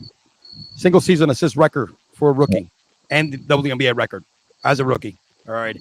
Most assists in one game. Most points by a rookie. Most freaking assists by a rookie. Most, I forget, 25, 8, 10, whatever. Had 2 triple doubles. First rookie ever to have a triple double. Had all the points, the most points by a rookie. Had the most steals by a rookie. All right. And she doesn't play defense. All right. Had the most rebounds. The only thing is she didn't break, but she had a combination of that. This girl set so many different records, man, and got more hated than anybody in the world, but she dealt it like a champ. And they're in the playoffs. While the Sky, who had 2 top 10 picks, are home, and they're going to be double clicking their mouse for the rest of the season. Yeah. So, well, that's the thing, and we said it when we discussed it, and there was a lot of people were messaging me like, "No, you two are wrong," like all this shit, right? This because of Caitlin Clark, and don't get me wrong, people watching it because of Angel Reese too, and countless others. Don't get me wrong, but you mean to tell me WNBA app purchases went up like 120% because of Angel Reese? Dude, she goes to opposing arenas and they were chanting her name. Yeah. All right. The Sky game, they move venues when she goes there because she's going to sell out NBA seating type of sellouts. And this is in Chicago. This is in whatever, you know what I'm saying, in Arizona or whatever the hell it is. People were going in. They were just those games that she was in. They were changing venues, and kids were going in there with Caitlin Clark. People get like cheered, bro. All right, and freaking opponents arena. I never seen that. No, unless never in any sport. That is once in a that's like once in a lifetime kind of shit. Never seen Jordan get cheered at the Garden. No. As much as you respect the Jordan, no, you boo the hell out of him. Yeah. And here's the thing. New WNBA contracts, salaries are going to go up. Most sold NBA subscriptions, and now they're going to have, I think, like a WNBA package or whatever the case may be. Went up again. She is the reason why. And look, I give her credit. She is tough. She never let this shit get down. And let me tell you something. All she needed was a break to get her body right, because it went straight from her playing a bunch of games in college, right, to just 2 weeks and going to the season. As soon as they had that break for the Olympics, that girl just went off. All right, and the Fever started winning, and finally, I still think they have the wrong coach. You know, they need somebody in there that can actually play to her skill set and make some plays. But her team finally started stepping up for her. And let me tell you something: she would have had way more assists and more triple doubles if they weren't missing that many fucking shots under the rim when she had them open. So I just saw this video and it was hype as shit. I'm like, I gotta play this we gotta put this in the content, bro. We gotta show some Caitlin Clark love. We originally pointed this out. Remember, it was me, you, way before. You know, she got to the WNBA when it was we always talk about why she was so hated, and we've been, yo, man, Cigars and Sports know what the fuck we're talking about, guys. You know what I'm saying? Shout out to the Cigar Clowns, great stogie. That's right. People sit there and think we just do this just to do it. No, we come with straight facts, and if you don't like it, well, off is the direction of which you can fuck. Facts don't care about your feelings, dog. Yeah, it's all about facts and stats. They tell the story. There you go, man. It's like that in any sport. Which, by the way, shout out to Pro Football Focus for finally giving TJ Watt some sort of credit. After fucking 5 years. Yeah, fucking jerk-offs. You talk about a bunch of guys who sit in a room and circle jerk each other, don't know what the hell they're talking about, come out with some new algorithm, and that's how we're going to determine Defensive Player of the Year now. Probably one of those guys was the pivot man in one of those freak-offs parties for fucking Diddy. So, yeah, probably. Yeah, you know what I'm saying? So, you know what? If anybody doesn't agree with us when it comes to Caitlin Clark, go home and smoke some more crack. You got that right. That's how we get down. You know what I'm saying? And to all of you, Well, sometimes you just have to hawk Tua and spit on that thing, you know? Oh, God. Dude. I can't believe that broad's got a fucking podcast now. Oh, my God. Talk to oh, man. Oh, God. Life is great, bro. Life is good, man. This is what we do it, bro. I already forgot about my bad week at work. What about you, man? You know what I'm saying, dude? Fuck work. You know what? I just want to hit fucking lotto already. I'll be on an island doing shit. This is our therapy, bro. Cigars and sports, my guy. People don't realize. I'm not even drinking, dude. So it's like, it's like I was going to go get something I never tried, like the 2-turn teas and the lemonades. Like I was gonna because it's all over friggin' TikTok. Like the Noka guys who make it. They're like it's like all over the place. So I'm like, God, so let me try this. There's no carbonation. There's like sugar free, like all this shit. Which one is it? Which one is it? Twisted tea or something? Oh, it's they have 2-turn tea. Okay. Then they have like these lemonades. They have like a boozy water, which is almost like an alcoholic Gatorade. Okay, cool. But I just decided not to go to the store. I sat on the couch and I was like, I'm not moving till I have to move. No, I left work early. I told you I had that thing to do. And then it's funny, my father-in-law's here because he was helping us out with the kids because me and my wife had to be away for about an hour and a half in our depot. And, and I was like, you know what? I'm going to eat dinner because I fasted all day. Save my dinner. We ate dinner early, like 5 o'clock. Ordered Cuban food, man. And my gosh, dude, I ate and I had to like lay down. It's like fucking A, man. It's like, don't worry, dude. When you come down here, one day you'll be down here, man. And we're going to be doing the show from Little Havana in one of the lounges. And you're going to try the best Cuban food in the world, my guy. You'll see. As long as it's been after it, I'm good. Dude, there's a lot of I'm out of that game now, but I know some people. Right. Ain't gonna be no Bang Brothers and shit, bangbuzz.com, any of that crap, but it's like, no. Ain't no Dirty Sanchez up here, you know what I'm saying? Right? To do none of that shit. I gotta sit there and bang some broad in the van while everybody else is watching and recording. Well, Diddy did it. I mean, he didn't. He watched it. With a bottle of lube up his ass. All right, let's see. Let's go to the comments real quick. What do we got here? Oh shit, Luca's in the house, bro. Painkillers works. Abuelito Loco has made an appearance. And he's talking about a drink, not actual like Percocets and fucking Vicodin, none of that shit. No. Is that the one that he made for you, that he makes for you, that fucking turns you up a little bit? Yeah, after 3, I got a nice little buzz and I go to bed. But see, I'm smart when I drink. As I've got older, I realize this. Stay hydrated. So I'll take a few sips. I'll drink some water because I don't want to wake up like this in the morning. I've done enough of that in my, let's see, I'm 42 now. I started drinking at 16. I don't know. You guys do the fucking math. Yeah, no, listen, man. The only time you let your hair down as an adult this New Year's. I've had more hangovers than shit. Probably fucking Bill W. himself. Hey, the only time you let your hair down is in New Year's. Yeah, still don't remember that, but when I finally watched it and had the nerve to watch it, I'm like, oh, I was fucked up. Oh man, what? He sucks. He sucks. Oh, all right. Let me see here. Let's move on the pickings, baby. Actually, I got to do pickings. So this is my live pickings league that I'm in. So I forgot to make my pick yesterday, and for the Jets game, which I was gonna pick that one. So that game is off the board. And first game, it's actually the line went down. It came up at 9.5. Of course, my Giants and we got the Cleveland Browns. Man, our offense. Look, Malik Neighbors is the truth. I know he had a bad drop that could have kind of given us the game, but that game last week should have won it. Again, Brian Dable needs to get fired because your kicker pops up in the injury report, and you don't elevate anybody, bro. And then sits there and says, "I'm not making excuses," but then you made an excuse. Yeah, absolutely. It's called making an excuse, right? It's called you damn. He sounded like one of those Gen Alphas or Zillennials or Gen Z or whatever the hell it is, because nobody takes accountability. They just make an excuse why they lost and why it wasn't their fault. Guess what, buddy? That one, it's all on him. Yeah, it's all on him, dude. All on him.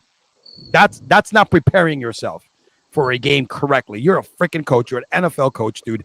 That's kind of shit you don't let go by. How the hell you don't elevate your practice squad freaking kicker? You could take down anybody from the special team, dude, all right? And get this guy a spot. Come on. It's not like the guy got hurt on a play, dude, all right? You knew he was already banged up. Yeah. Fucking idiot. God, I hate to say this, Jim, but I got the Browns here. That defense has got to destroy our O-line, dude. See, it's got to fucking destroy. I mean, if it was 9.5, I think the Browns win, but I will take the plus for the Giants. But 6.5, I don't feel comfortable. I think they're going to force some turnovers, and we're not going to be able to move the ball that well against that team. And they're going to run all over the fucking Giants. Yeah, You could pick the Giants. Make me feel better. Because a part of me feels that maybe this is the game where Cleveland looks at the Giants and they think ahead instead of thinking of this game, and they just think this is going to be a cakewalk and just make mistake after mistake. Like for Browns fans saying that Watson had the best game of his career last week, listen, I could go out there 186 yards, okay? Like, great save. Fuck that, but I don't know. I mean, you could go with the hypothetical and say maybe this is the game Daniel Jones wakes up. I've given up on that dream. But, well, that's not a dream no more. That's just a fucking nightmare. But unfortunately, and I hate to do it, Cleveland's they're built too good to blow this game. Yeah. Like, even with a subpar at best quarterback. Yeah, the defense is good enough to beat up on a really not great offensive line and a quarterback that makes mistakes. Man. So, yeah, unfortunately, I'd have to. If I was doing this, I would have to pick Cleveland. Yeah. I just kind of threw up in my mouth. But yeah, I know. I mean, I'm stuffed up. I threw up in my mouth a couple of times already. The Packers in Tennessee, and there's a possibility that Jordan Love might grace a presence. Not sure if Malik Willis. I mean, look, the problem with the Titans here is that they had an opportunity to win week one. Mistakes by Mayo Boy, all right, Hellman's guy over there, and then last week he made some also horrible plays, too. I mean, that dude is like, what the fuck, man? He's making some like. The best part of that game was when they zoom in on Brian Callahan. Yeah. And he's like, "What the fuck are you doing?" He's like, "You did this last week, and you're doing it again." Like, listen, dude, it's like a mental fuck, dude. Listen, if you're about to get sacked, launch the ball as far out of bounds as you can, or just fucking lay on the ball and just take the hit. One of the two. Don't throw it away and give the other team's defense a chance to pick you off. Well, you're in the red zone, dude. That's the other sad part. They're in the fucking red zone. I mean, what's the worst thing that can happen? You can kick a field goal. Yeah. You're in the red zone, dude. In the fucking red zone, man. No, just chuck it up. That's the Will Levis way, because the Mayo was on his hand and the ball slipped out. And hey, you know who didn't let the ball slip out and he had to fucking throw up on it? Was Malik Willis. You know what I mean? Last week. Did you hear about that? The coach is like, dude, why did you throw the football? Dude, this guy barfed on it, man. You know what I'm saying? It's like, that's a classic story, bro. You're freaking, that reminds you. Remember the movie, The Replacement? What was it called? With Keanu Reeves or whatever it's called? The Replacement? Replacements. When the whatever the Hawaiian center, he eats all those damn eggs before the game, and then he throws up in the damn huddle. Moving it around. That's kind of out of that page book over there, man. You know what I'm saying?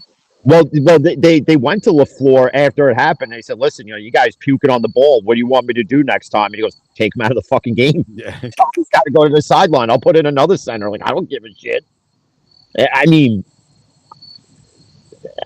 credit to Malik Willis though for holding on. He did. I mean, he pulled a game by that. He didn't lose it for them. That's yeah. So I think if Jordan Love wins, and I might change this pick later. Even Jordan Love banged up is better than what they have in Tennessee. I'm going with the Packers. All right, because I think it's gonna be a close game anyway. If Tennessee pulls it off, so I like that. If Jordan Love wins, I think if Jordan Love plays, which he's been practicing all week, he still hasn't been like.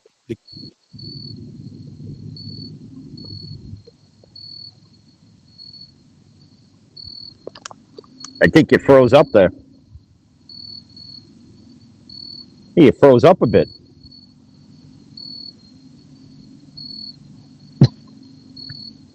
Oh.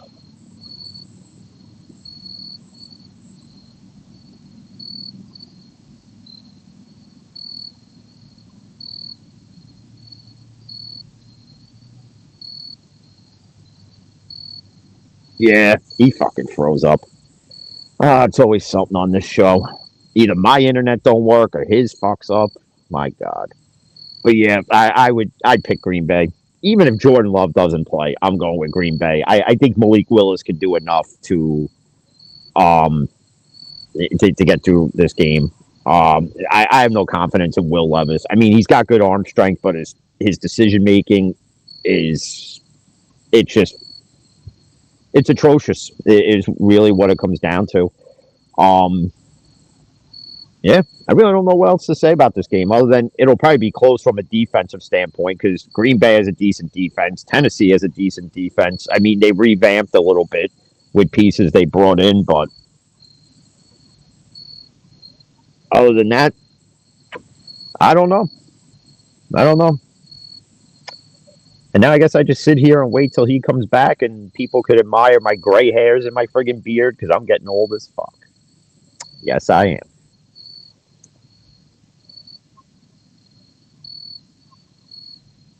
Yep. This is a lot of fun. Now I know what E-Man goes through when I got to friggin' come in and come out of this shit all the time. My God. Thank God I'm doing it on the deck tonight. I'm closer to the friggin' router because if I do it in the van, I'm in the friggin' parking lot and nowhere near internet at that point. And I still leave Wi-Fi on. I don't understand why I do that shit, but I do it. I don't know. And then I have my phone on Do Not Disturb, so I don't even know if he's trying to message me like, hey, I got my internet all fucked up or whatever. I don't know. So, I don't know. I wouldn't be surprised if Abuelito is watching. He's probably freaking banged up right now. I'm sure he's on painkiller 2 or 3 at this point. Who knows? Who really knows? I don't even know. He better be coming back because otherwise, yeah, I don't even see any messages from him still. My God. Oh, while that's going on, I'm going to go get my other cigar that I got because I got another doozy. So I'm going to go grab that and hopefully he's back by the time I fucking get back out here. So I'll be right back.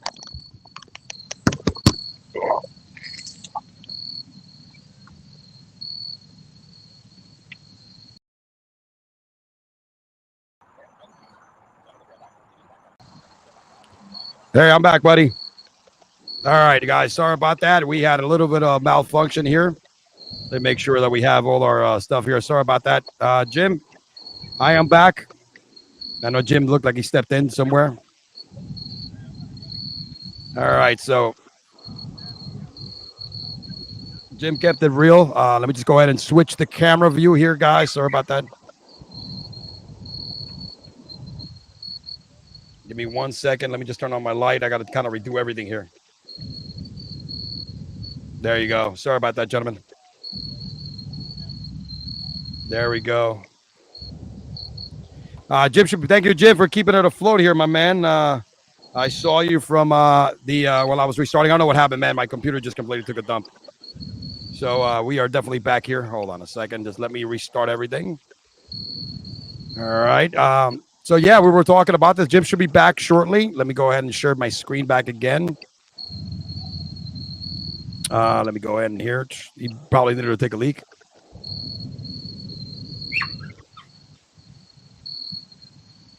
There you go.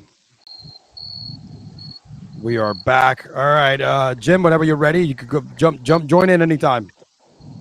Got my dog out here. I don't know what happened. My internet just completely froze up. Thank you, Abuelito Loco. The background producer, Jim, went to go get a cigar. Shout out to Jim. Appreciate you, buddy. Thank you, Rich Robert, for staying on board and Jim to keeping the float up.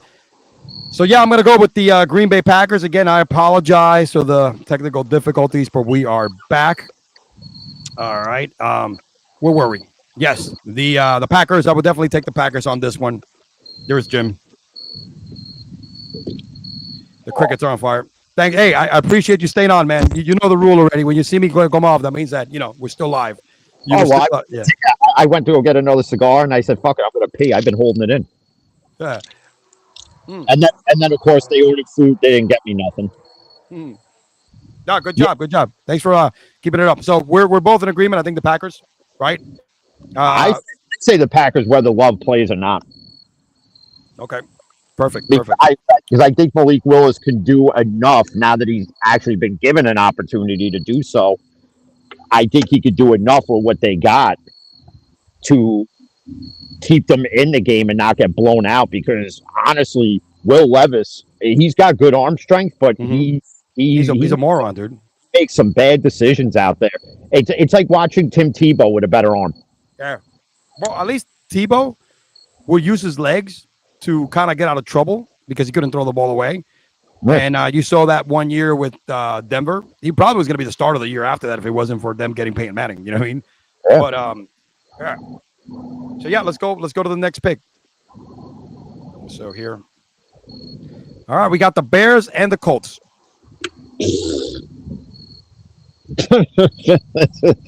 God. I'm going Colts. I know Richards hasn't looked great in the first two games.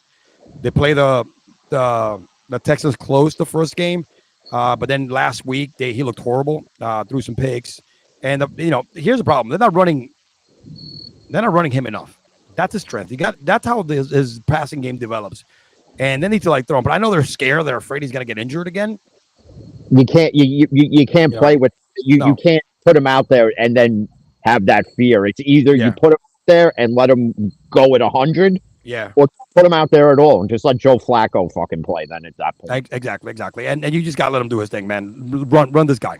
You got to run. That's what he does best. And it's the same thing with even with Khalid Williams. Everybody gives him a lot of shit. But you want to see these kids succeed. Even when they're put in a shitty situation.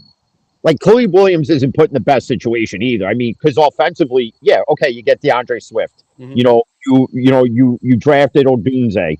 You brought Keenan Allen. You still have Cole Kmet. But what did you do offensive line wise? Nothing. You should have drafted a lineman. You didn't do nothing.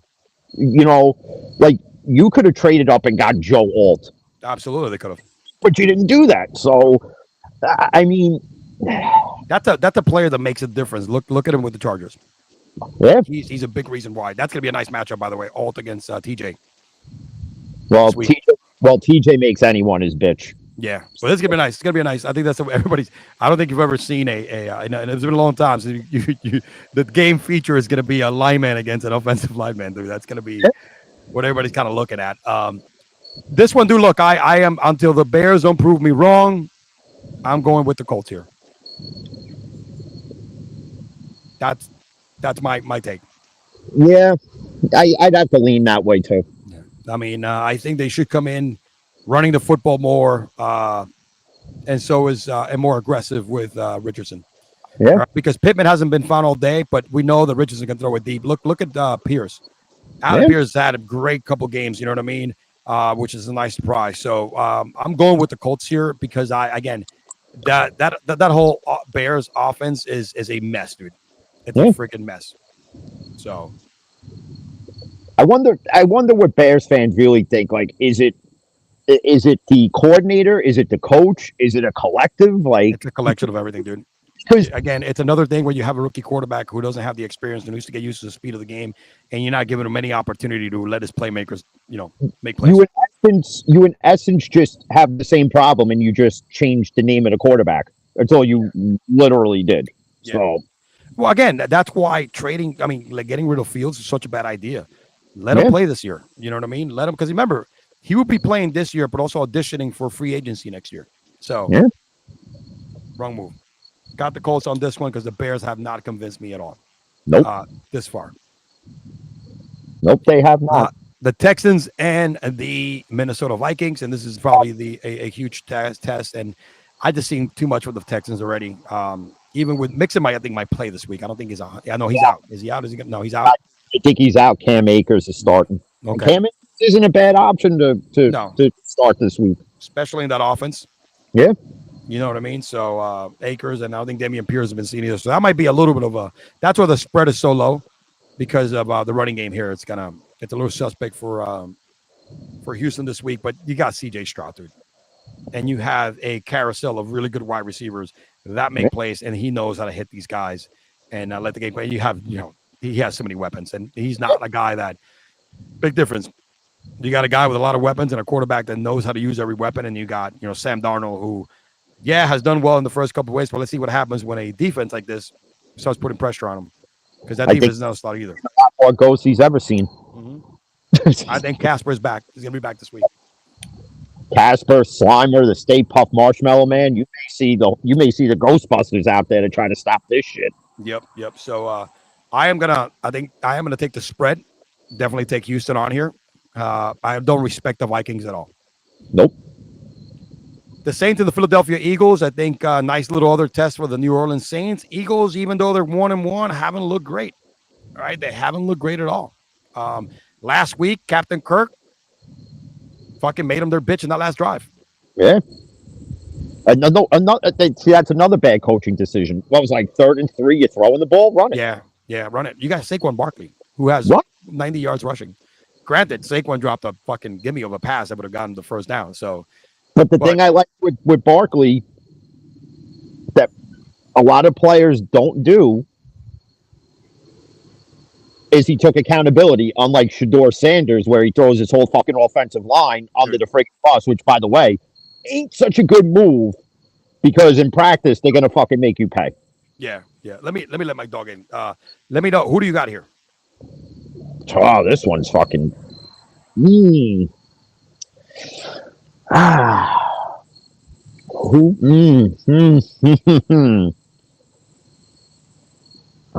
This is tough. This is tough because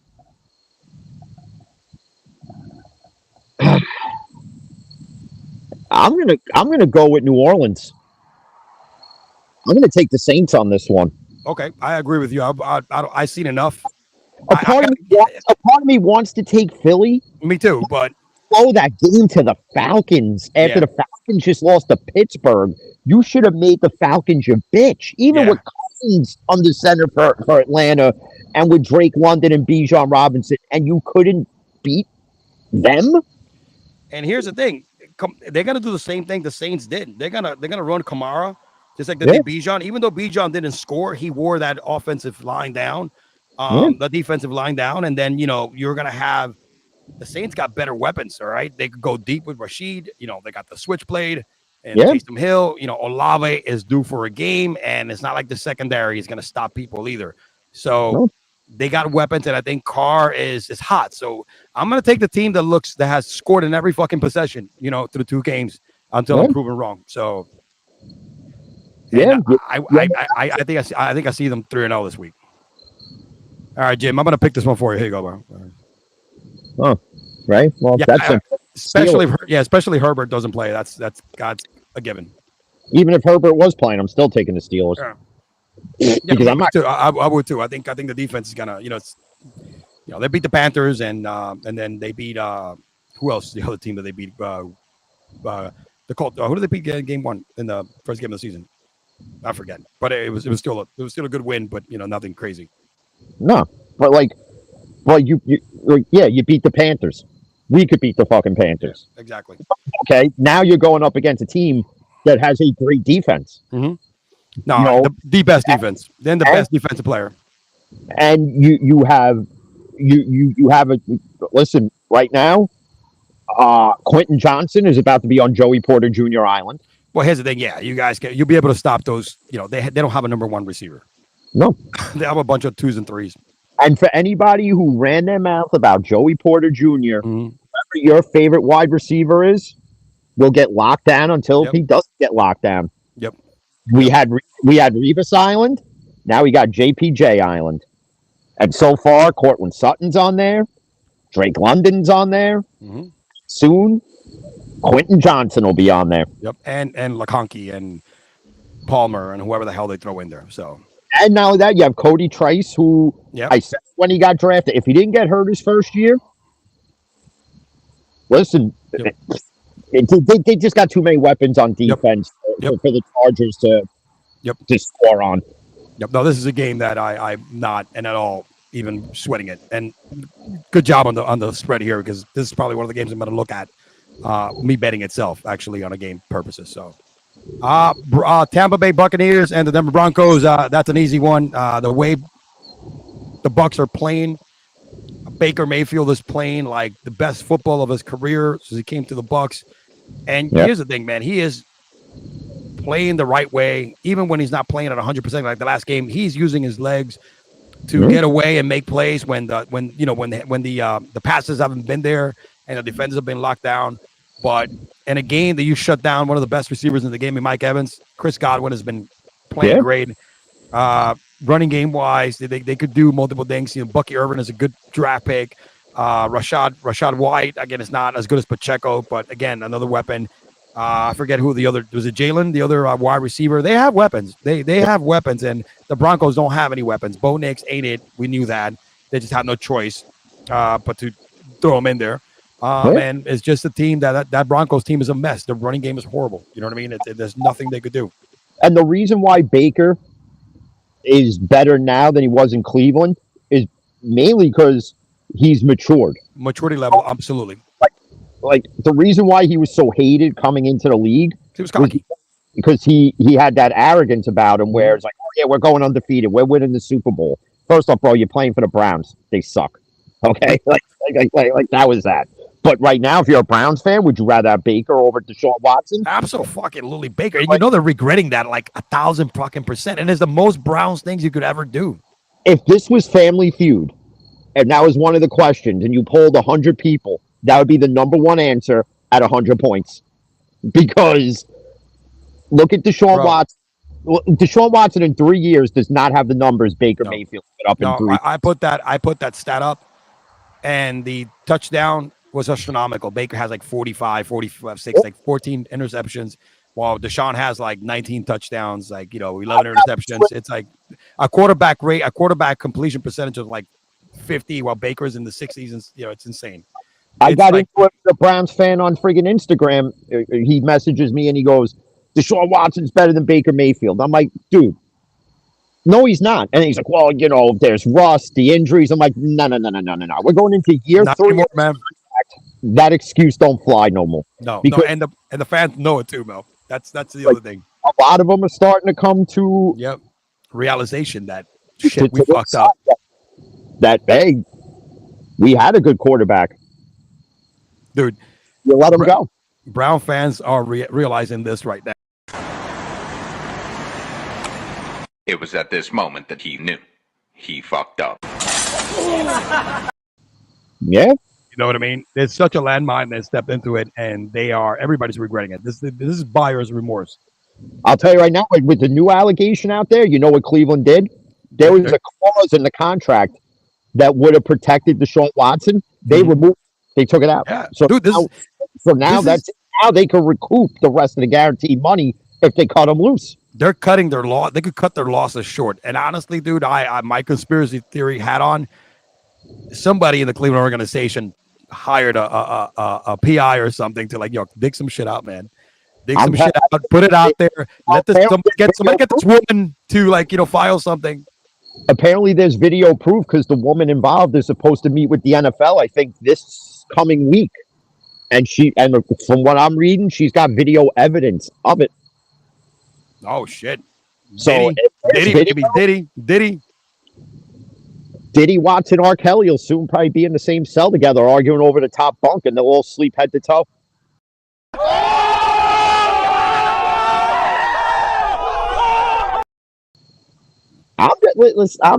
I'm just saying, like, when Cleveland made that deal, I know what they were expecting. Yeah. They're expecting Houston Texans Deshaun Watson.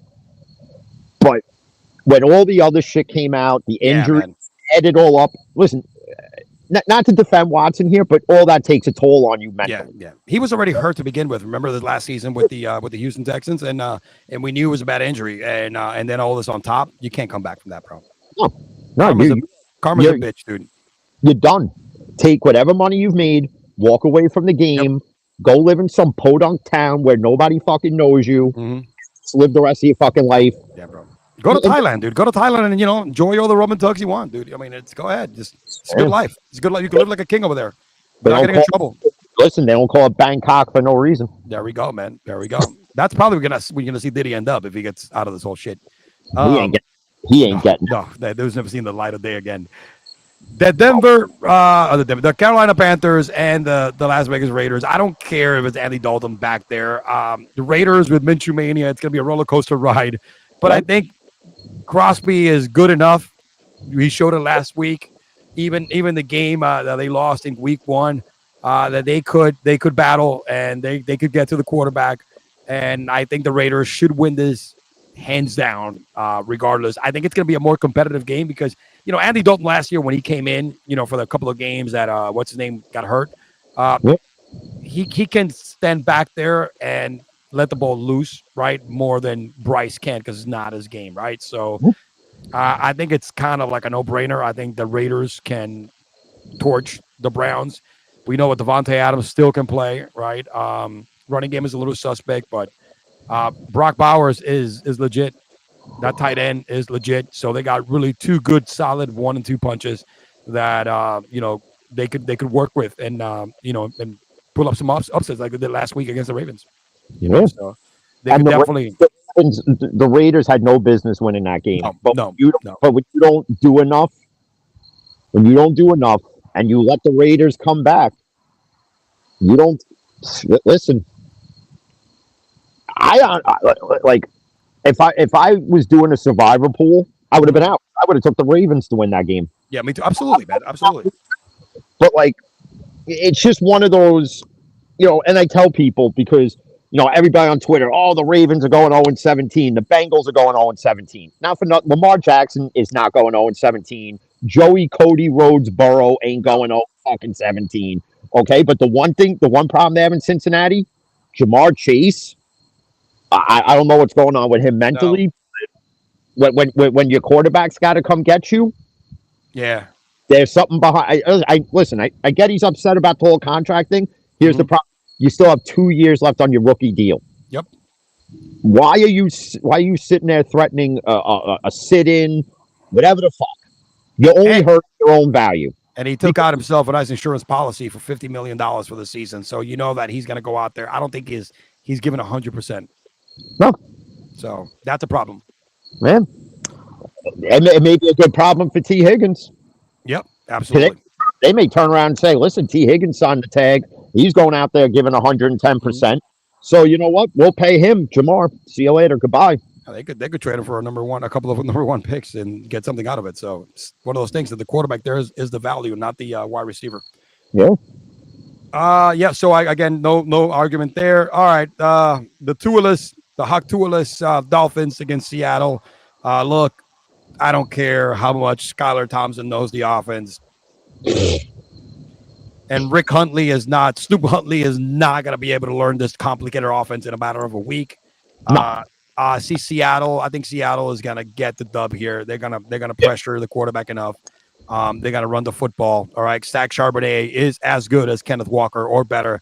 There's a reason why they drafted this kid last year as well. We saw it last game. He has 2 touchdowns already to begin the season.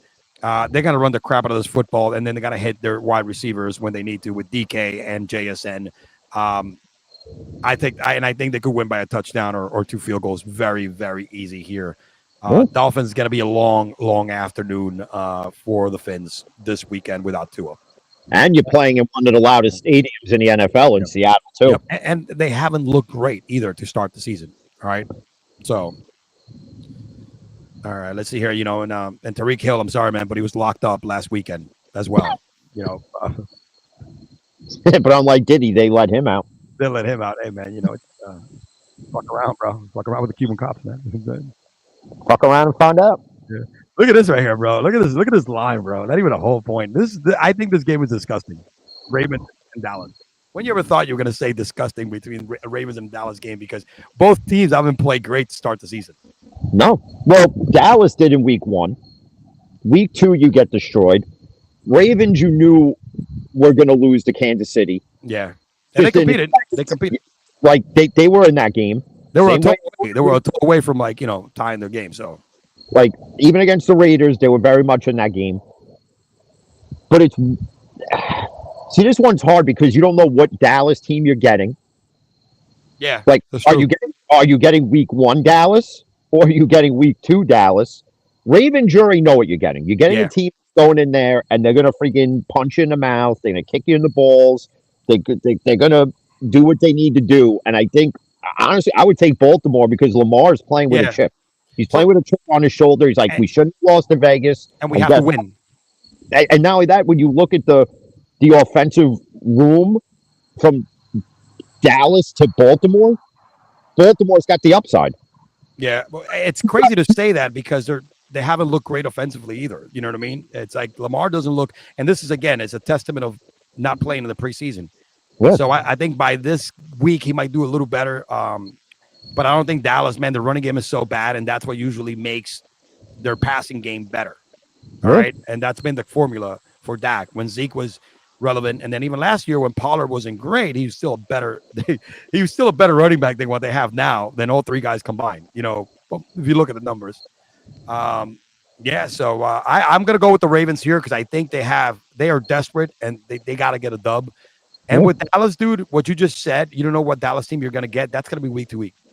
That's the Dallas team you have. I just need CeeDee Lamb to get buck wild because he's in my fantasy league team. So, all right, San Francisco and the Rams. I know San Francisco is playing horrible, but however, the Rams are so banged up, dude. You saw last week against they can't score, especially they fall behind early. Yeah. This is a gimme.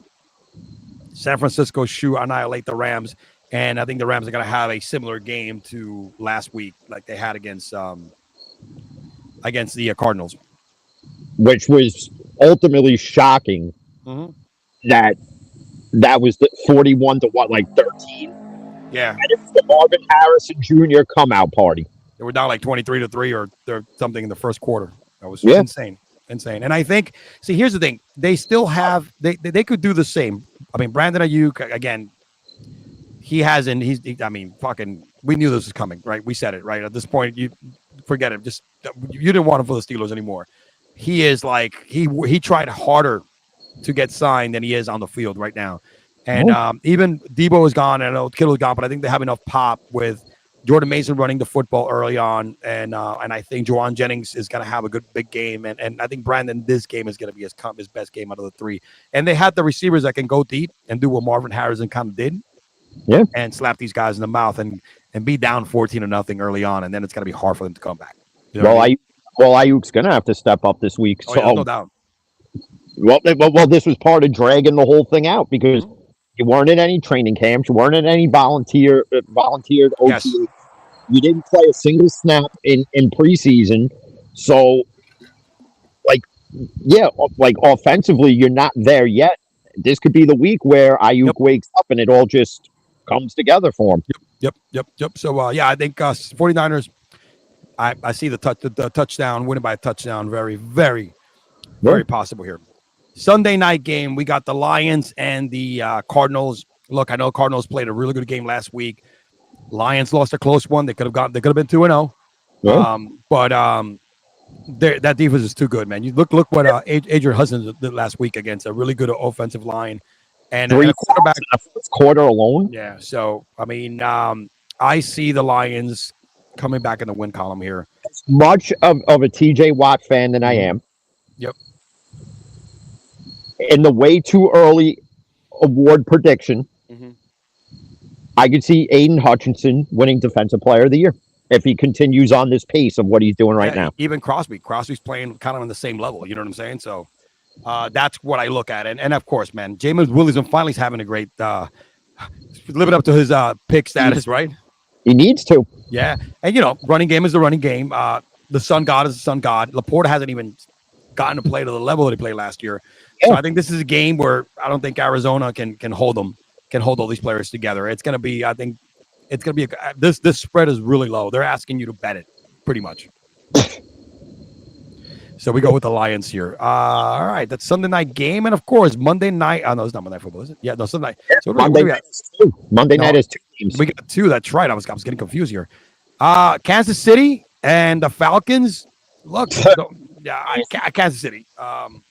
This a lot of this spread is low because of what Kirk Cousins did in prime time, and here it goes again in prime time, bro. I mean, the last he's 3-1 in the last 4 primetime games or something like that, or 2-1, or something like that. Boy, he's got a winning record. He's got more wins than we do in prime time. That's true. Captain Kirk, baby, Captain Kirk, man. All right, but Kansas City. Yep, Kansas City. And here we go, man. The Jaguars and the Bills. I honestly I think this is a game where I think the Bills are going to win, but it's not going to be as easy. And would not surprise me if the Jags win this game as well. So I honestly betting this, if I was going to bet from a wins perspective and a spread, I like Jacksonville to cover the spread. Yeah. I mean, and I don't think it's going to be a blowout. All right. Because they could run. They have a good defense. They could run the football. Trevor Lawrence hasn't played his best football. The dude has lost the last 7 games, regular season games, going back to last year. He's right. So I think it's gonna be one of those things that they're gonna have to pull a dub. But even if they lose, I don't think it's gonna be a close game. No, I would for the spread purpose, I would take Jacksonville. Yeah, I like that. Is Evan Ingram going to play? Because Evan Ingram got hurt warm-ups last week, and I mean, and that's a huge loss for the offense because he's a hybrid. He's built like a tight end, but runs routes like a wide receiver. He's improved since leaving the Giants. So I mean, I would even he was your best receiver last year. He was your best number 1 wide receiver in their team. Let you in yards and receptions, but he just hasn't been able to get it together this year because he's been banged up. See, I don't know because this is one of the games we have to pick and steal until when we record tomorrow night. So if I do this here, I have to do it there.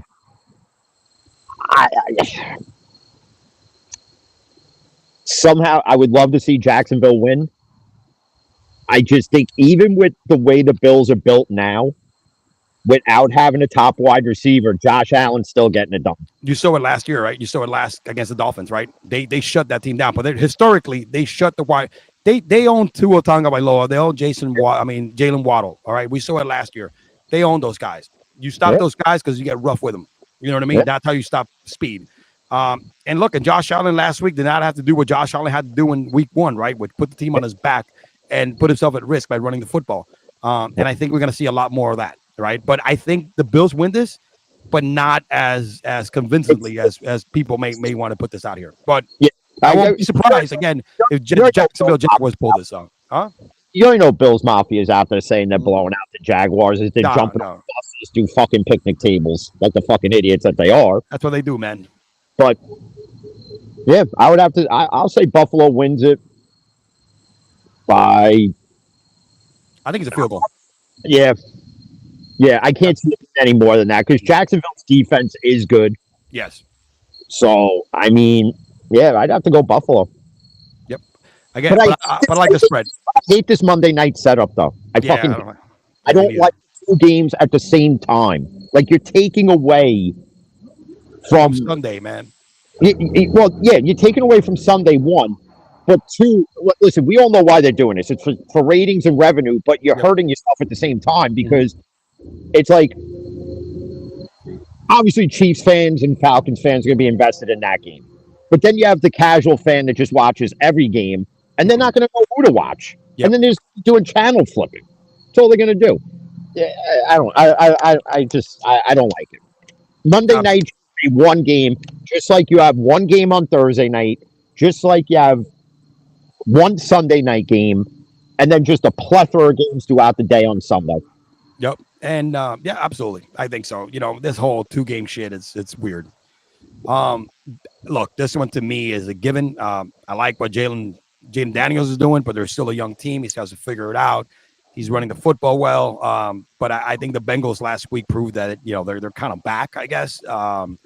And they should win this game. Don't like the spread. I think it's a little too high, but I also don't like. I haven't seen great things from Washington either offensively, right? They just have a quarterback that can make plays with his feet, and it makes some good throws last week. And look, they should have lost to the Giants if it wasn't for just bad coaching by Dable, right? So just because the way they play the Giants, I don't think they're going to be able to pull this one off against the Bengals. What do you think? No, the Bengals again. They have. I mean, you just look at the offensive weaponry alone. Higgins, Burrow, Jamar Chase. Gesicki had a huge game last week. They have a tight end that's a red zone fucking hog. You know what I mean? We're like, 3 freaking touchdowns. Yeah, 2 touch. They threw the ball twice to him, 7 yards. He got 2 touchdowns. That's kind of what they have. You're right. I know the running game is not as good as it was with Mixon, but Zach Moss is no slouch. There's no slouch, and neither is Brown. They're backup. So this one to me is going to be first game of the season here where the Bengals get it because they're also feeling the pressure. You know what I mean? And the fact that you cannot go 0-3. No, in AFC North. You go 0-3, your chances of the playoffs are slimmer than they were week 2. Mm-hmm. It's too much ground to make up in the toughest division in the whole NFL. And the Ravens are 0-2 as well. So there's 2 teams here that they don't want to fall behind. There's going to be an 0-3 team here before the week is over. The Ravens or the Bengals. You know what I mean? And I think it's more likely the Ravens have a higher possibility of going 0-3 than the Bengals based on the matchups. If you take the possibility of winning. Yeah. So there you go, baby. Those are our pick'ems. All right, man. So far, let me see how am I doing throughout the year here because I messed up with the other one, but so far I think I'm 10-6 if I'm not mistaken. What's my record? I'm 16-16. Yeah, I had a bad week last week, like everybody did. You know what I mean? So I am ranked 42,942 out of I don't know how many people, and I forget what I am. I'm in a league here too. So yeah, let me go take a look at the groups here before we move on to the meat and potatoes of the show. But I am ranked 14 in this league right here called the Game On Show. Cricket is in here, so I'm 15 out of a bunch of. There's a lot of teams here. Look, I'm 14 out of 47 teams. It's not too shabby for your boy here. I'd take that. I'll take it too, man. Any day, any freaking day. Oh, if I was in there, I'd be in the top 5. Though. Yeah, it's just like you are now. Yeah, I'm in the top 5 in something. And before I give the juice out, let's cue the intro, my friend. We have 2 douchebags of the week. One, already because we've been douchebagging them since like the beginning of the show. And with that being said, Dear Mr. Douchebag, we all agree that you are a dumbass. Why can't you see that? Yeah, baby. You know what? Hold on a second, my guy. I got to get this. I had it all set up before the damn internet took a dump earlier. And, I got to go out and do our thing. Oh, shit. Where's my sound here? Crap. There you go. All right. Let's put it in here. And Jim, are you ready to start with the first douchebag of the week? Okay, I'm reloaded. All right. First one. Let's get this one out the way. The Predator. Your boy, my boy, everybody's boy, mustache boy, DeShaun Watson. He blocked you first. I think I know why he blocked me, because when the news came out, and I know why he blocked you. You go at him directly. I didn't even tag him. All right. You tag him like 5 or 6 times a freaking day, right? With any type of Predator related news. All right. Get in the chopper. You know what I'm saying? Kind of news. Man, I'm not surprised. But then when I looked at it, I'm like, wait a minute. Why is he blocking me? And honestly, he blocked me because when the news came out of the new allegation, I said, listen, this is it. This time, the NFL and the Browns will not go to bat for DeShaun Watson on this one. And the Browns are going to take this opportunity to cut their losses, cut the bleeding on this shit show and guaranteed shit show of a contract. And I think I put down in the captions also, not even his dog at this point is going to save him. And I think that was it. I think that's the reason why he blocked my ass. But he blocked both of us, bro. Like, the fact you let little old me say nobody in this fucking world get to you. When I saw this, it was Christmas come early. I was running the fucking streets like a madman. He blocked me. Yes. You know what? My new goal now is to get blocked by the Cleveland Browns. Yeah, the only choice you have is it's pretty much just getting tagging the Cleveland Browns because you can't tag him anymore. So Oh, don't worry. I'll start tagging Cleveland. If Cleveland loses to the Giants this week, trust me, the hell I will raise, like Steve Austin did in the WWE. I will raise it on Twitter. Everything will be at Cleveland. I will literally do videos of myself taking a shit and then flushing the bowl and be like, this is your season, Cleveland. And then just flush the bowl. Because fuck you, Cleveland.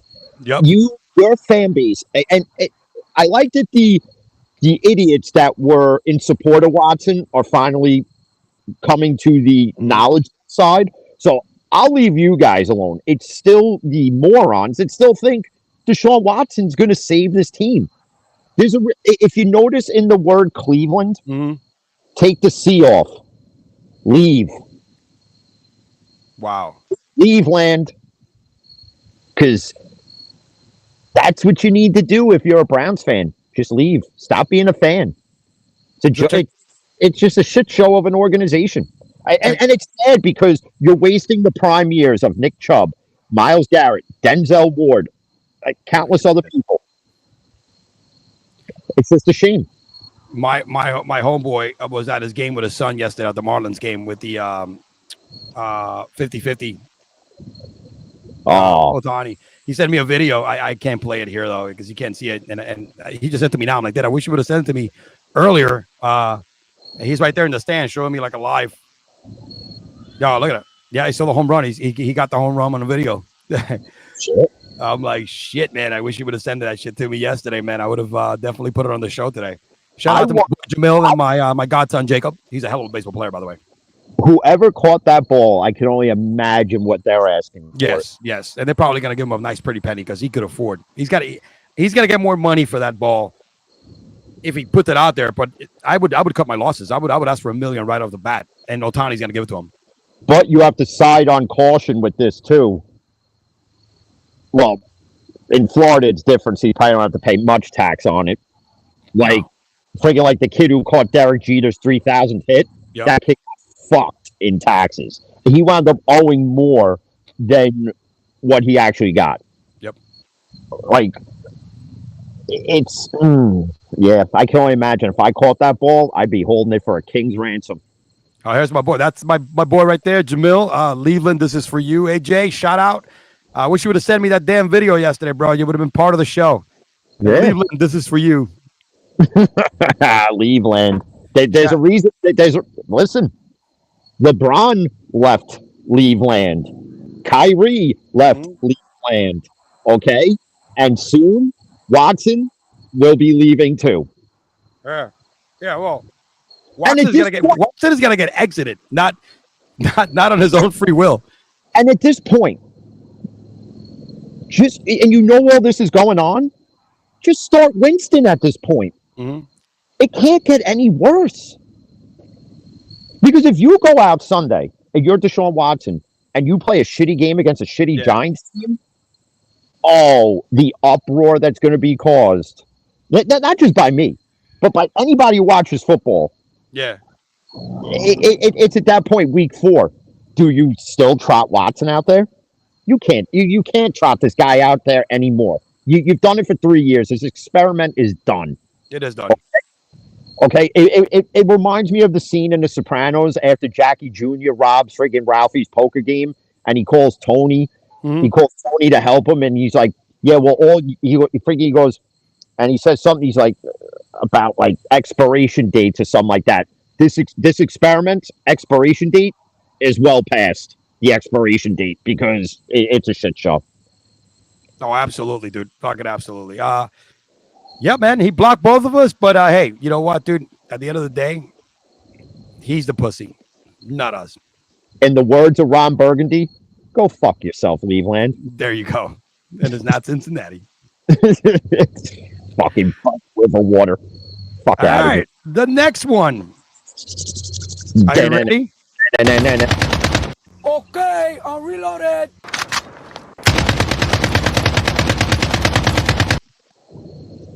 Oh, we've been going out all day. Diddler. Hold on. Before we do that, hold on a second. Because this is one of the.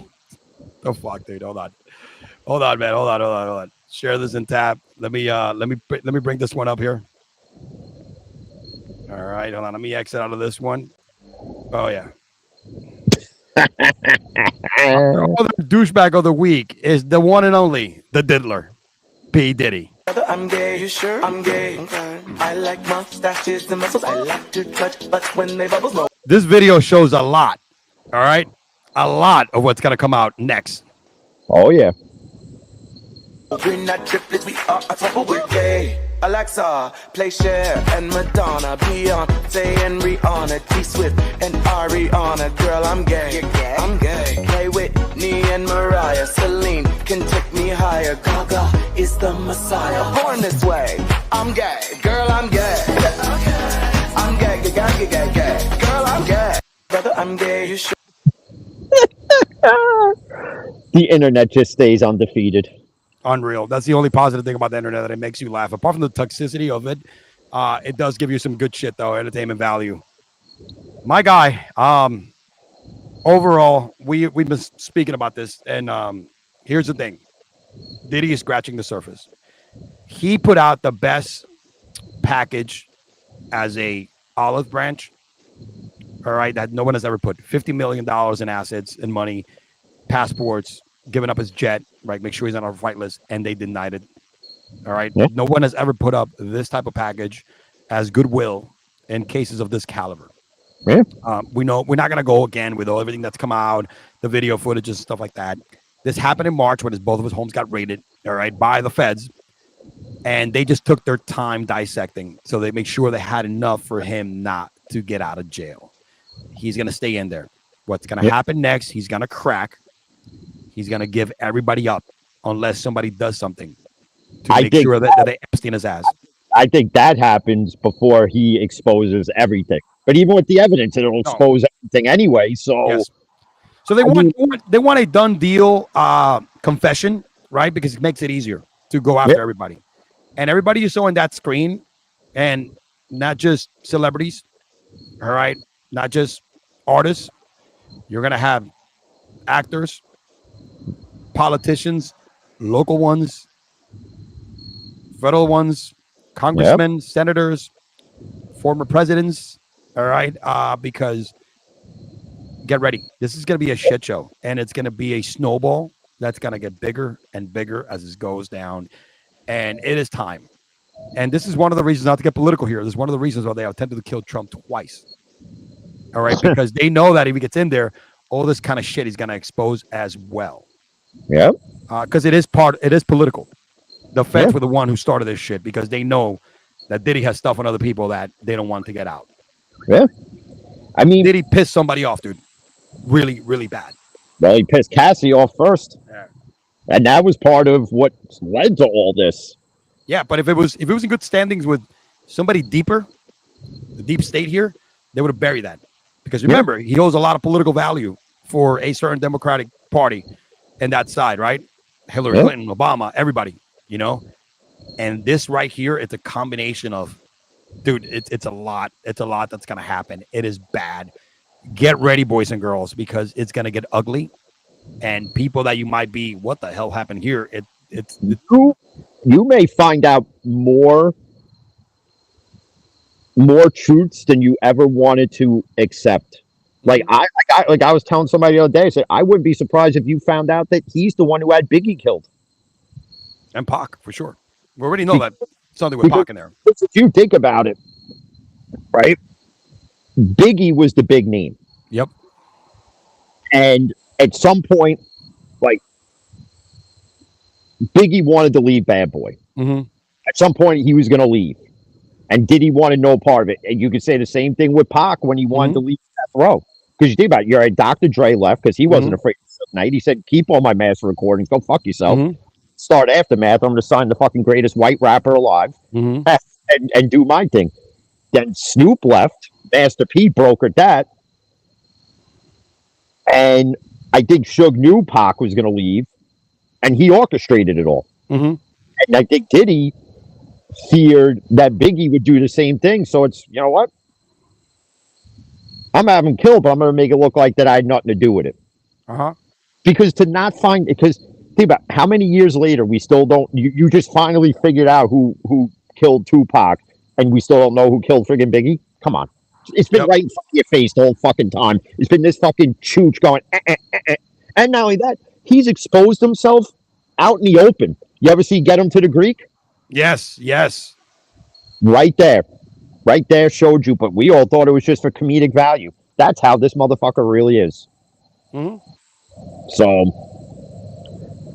good riddance, dude. This is going to be the downfall of a lot of people. A lot of people that people like the Kardashians. Kim Kardashian's name is getting brought up in all this now. So, like, she's another one who's going to fall victim to it all. If he survives jail and gives up everybody, that's the ultimate what they're trying to do. Yeah, get signed confessions here, so like that job, the world's a whole lot easier. All right. Yeah. So yeah, man. One more time. Okay, I'm reloaded. I have a feeling this dude is not. I think they're gonna Epstein this motherfucker. Somebody's going to. Put it this way. How many people have been in jail like Epstein, who was going to give up everybody? Mm-hmm. And all of a sudden, somehow, some way, hangs himself. Whatever that happened with that.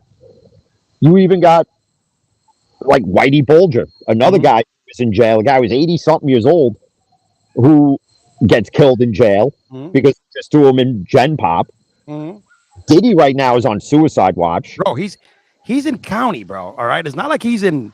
No, he's in the same. Same jail. He's with nobody. He's with the regular. Yeah, he is not with. He's up there in Manhattan or somewhere, or Brooklyn or Queens, whatever the fuck it is. He's like where you keep the terrorists when you arrest them. Yep. Like he's in there. He's in like a real he's in the same place Epstein was, I think. Exactly. And Epstein didn't last. Yeah. So you think Diddy's gonna last? Yep.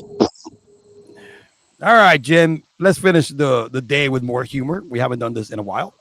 And let's go down the rabbit hole.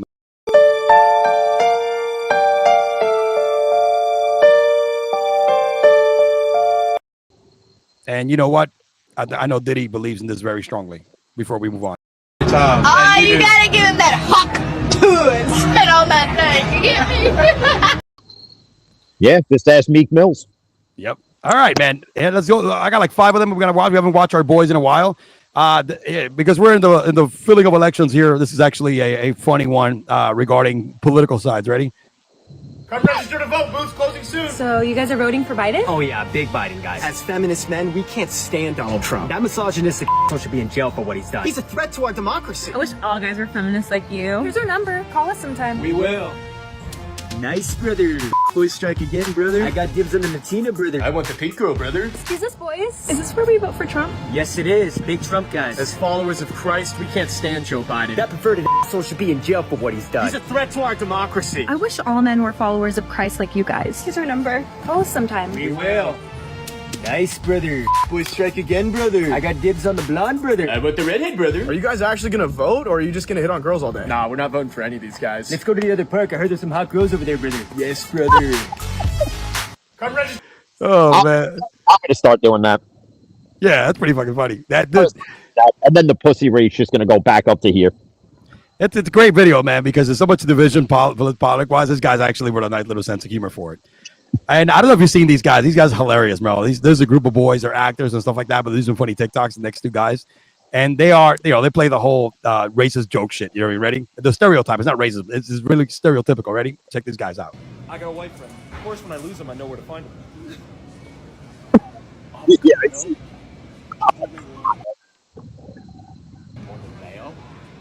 We're gonna be here for hours. I got a white friend. Of course. They got potato salad, bro. Let's see if they got any raisins. I got black friends. Actually, where the hell are they?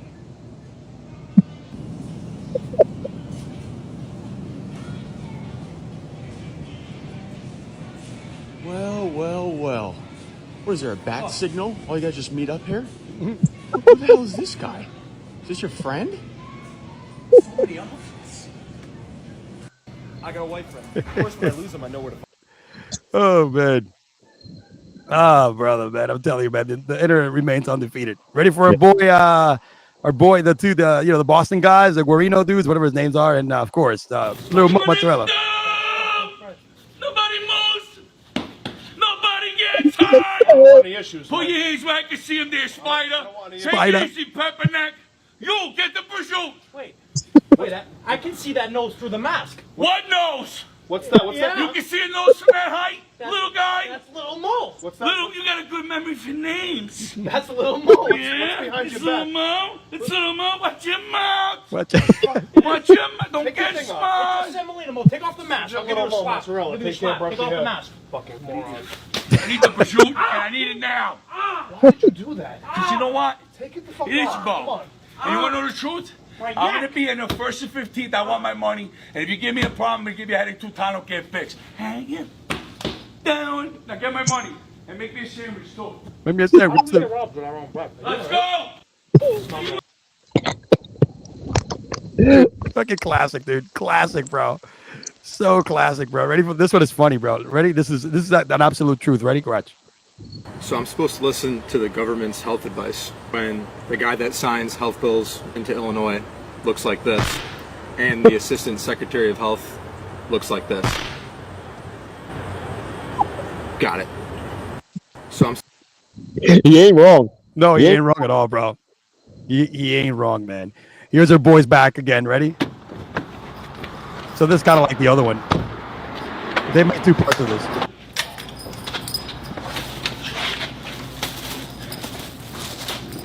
You want it down. Nobody moves. Nobody gets hurt. I don't want any issues. Put man. your hands where I can see him there, Spider. I don't want any Take it easy, Pepperneck. You get the pursuit. Wait.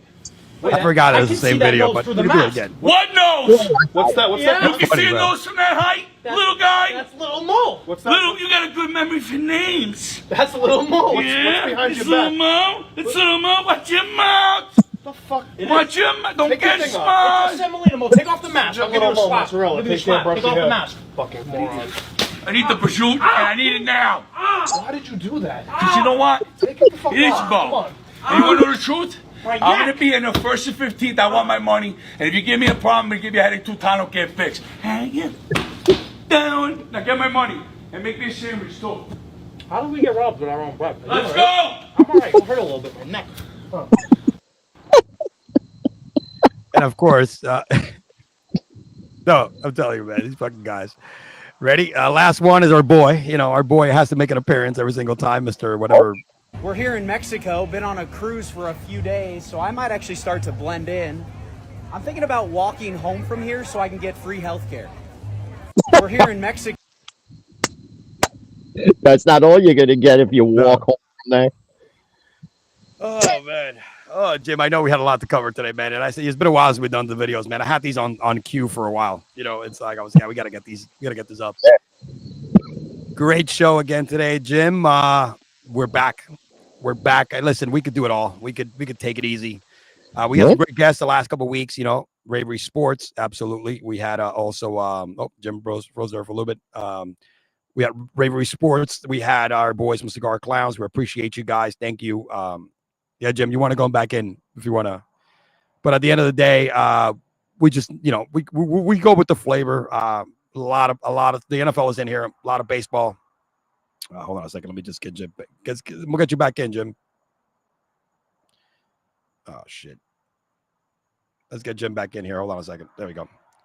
Jim will be back in. But yeah, man, we had a great show today. Thank you, everybody, for watch. Appreciate the comments today. Thank you for the usual suspects. We had some new people in the chat. Violent Thor, Robert, Abuelito Loco, my boy Jamil. We had a lot of people out here today that, you know, show some love. And that's what we're here for, man. We're here to give you the unfiltered truth from our point of view, I guess, is our opinions. But, you know, it is what it is from a couple of guys that are unfiltered and will always keep it real and 100. This world is a little messed up, so we just tried to bring you guys a little bit of smiles and, of course, the best sports steaks and the best cigars. Definitely pick up the Rodeo Clown from Cigar Clowns. It's a great stogie when it's back up there. Okay. Yeah, man, that's what we got. We will definitely see you in a couple of weeks. Check out Jim all right, on his podcast, The Fan in the Van. He drops an episode weekly, and also the other half of Steel and Teal with Garrett, where they talk about Jaguars football during the season and among other stuff, and of course Steelers football as well. Here we cover a little bit of everything. We appreciate Jim. Hopefully, is he going to get back on here? We will see. Let me see. I think he just let me before we close out. Let me see if Jim. I'm actually still on, Jim. You're the one who froze up. Get back in. Hold on. Get back.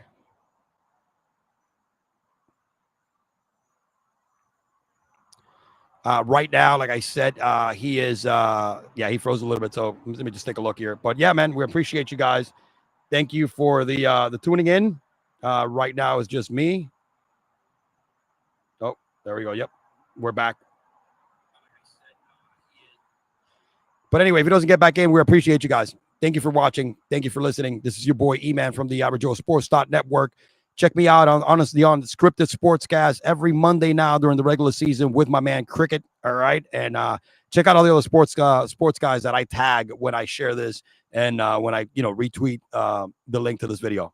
We appreciate everybody. Thank you for watching. Your boy E-Man from the Average Joe Sports Network. And of course, on behalf of other half Steel and Teal and Cigars and Sport, my boy Jim from Fan of the Band. Thank you for listening. Thank you for watching. We out. Peace. Yo!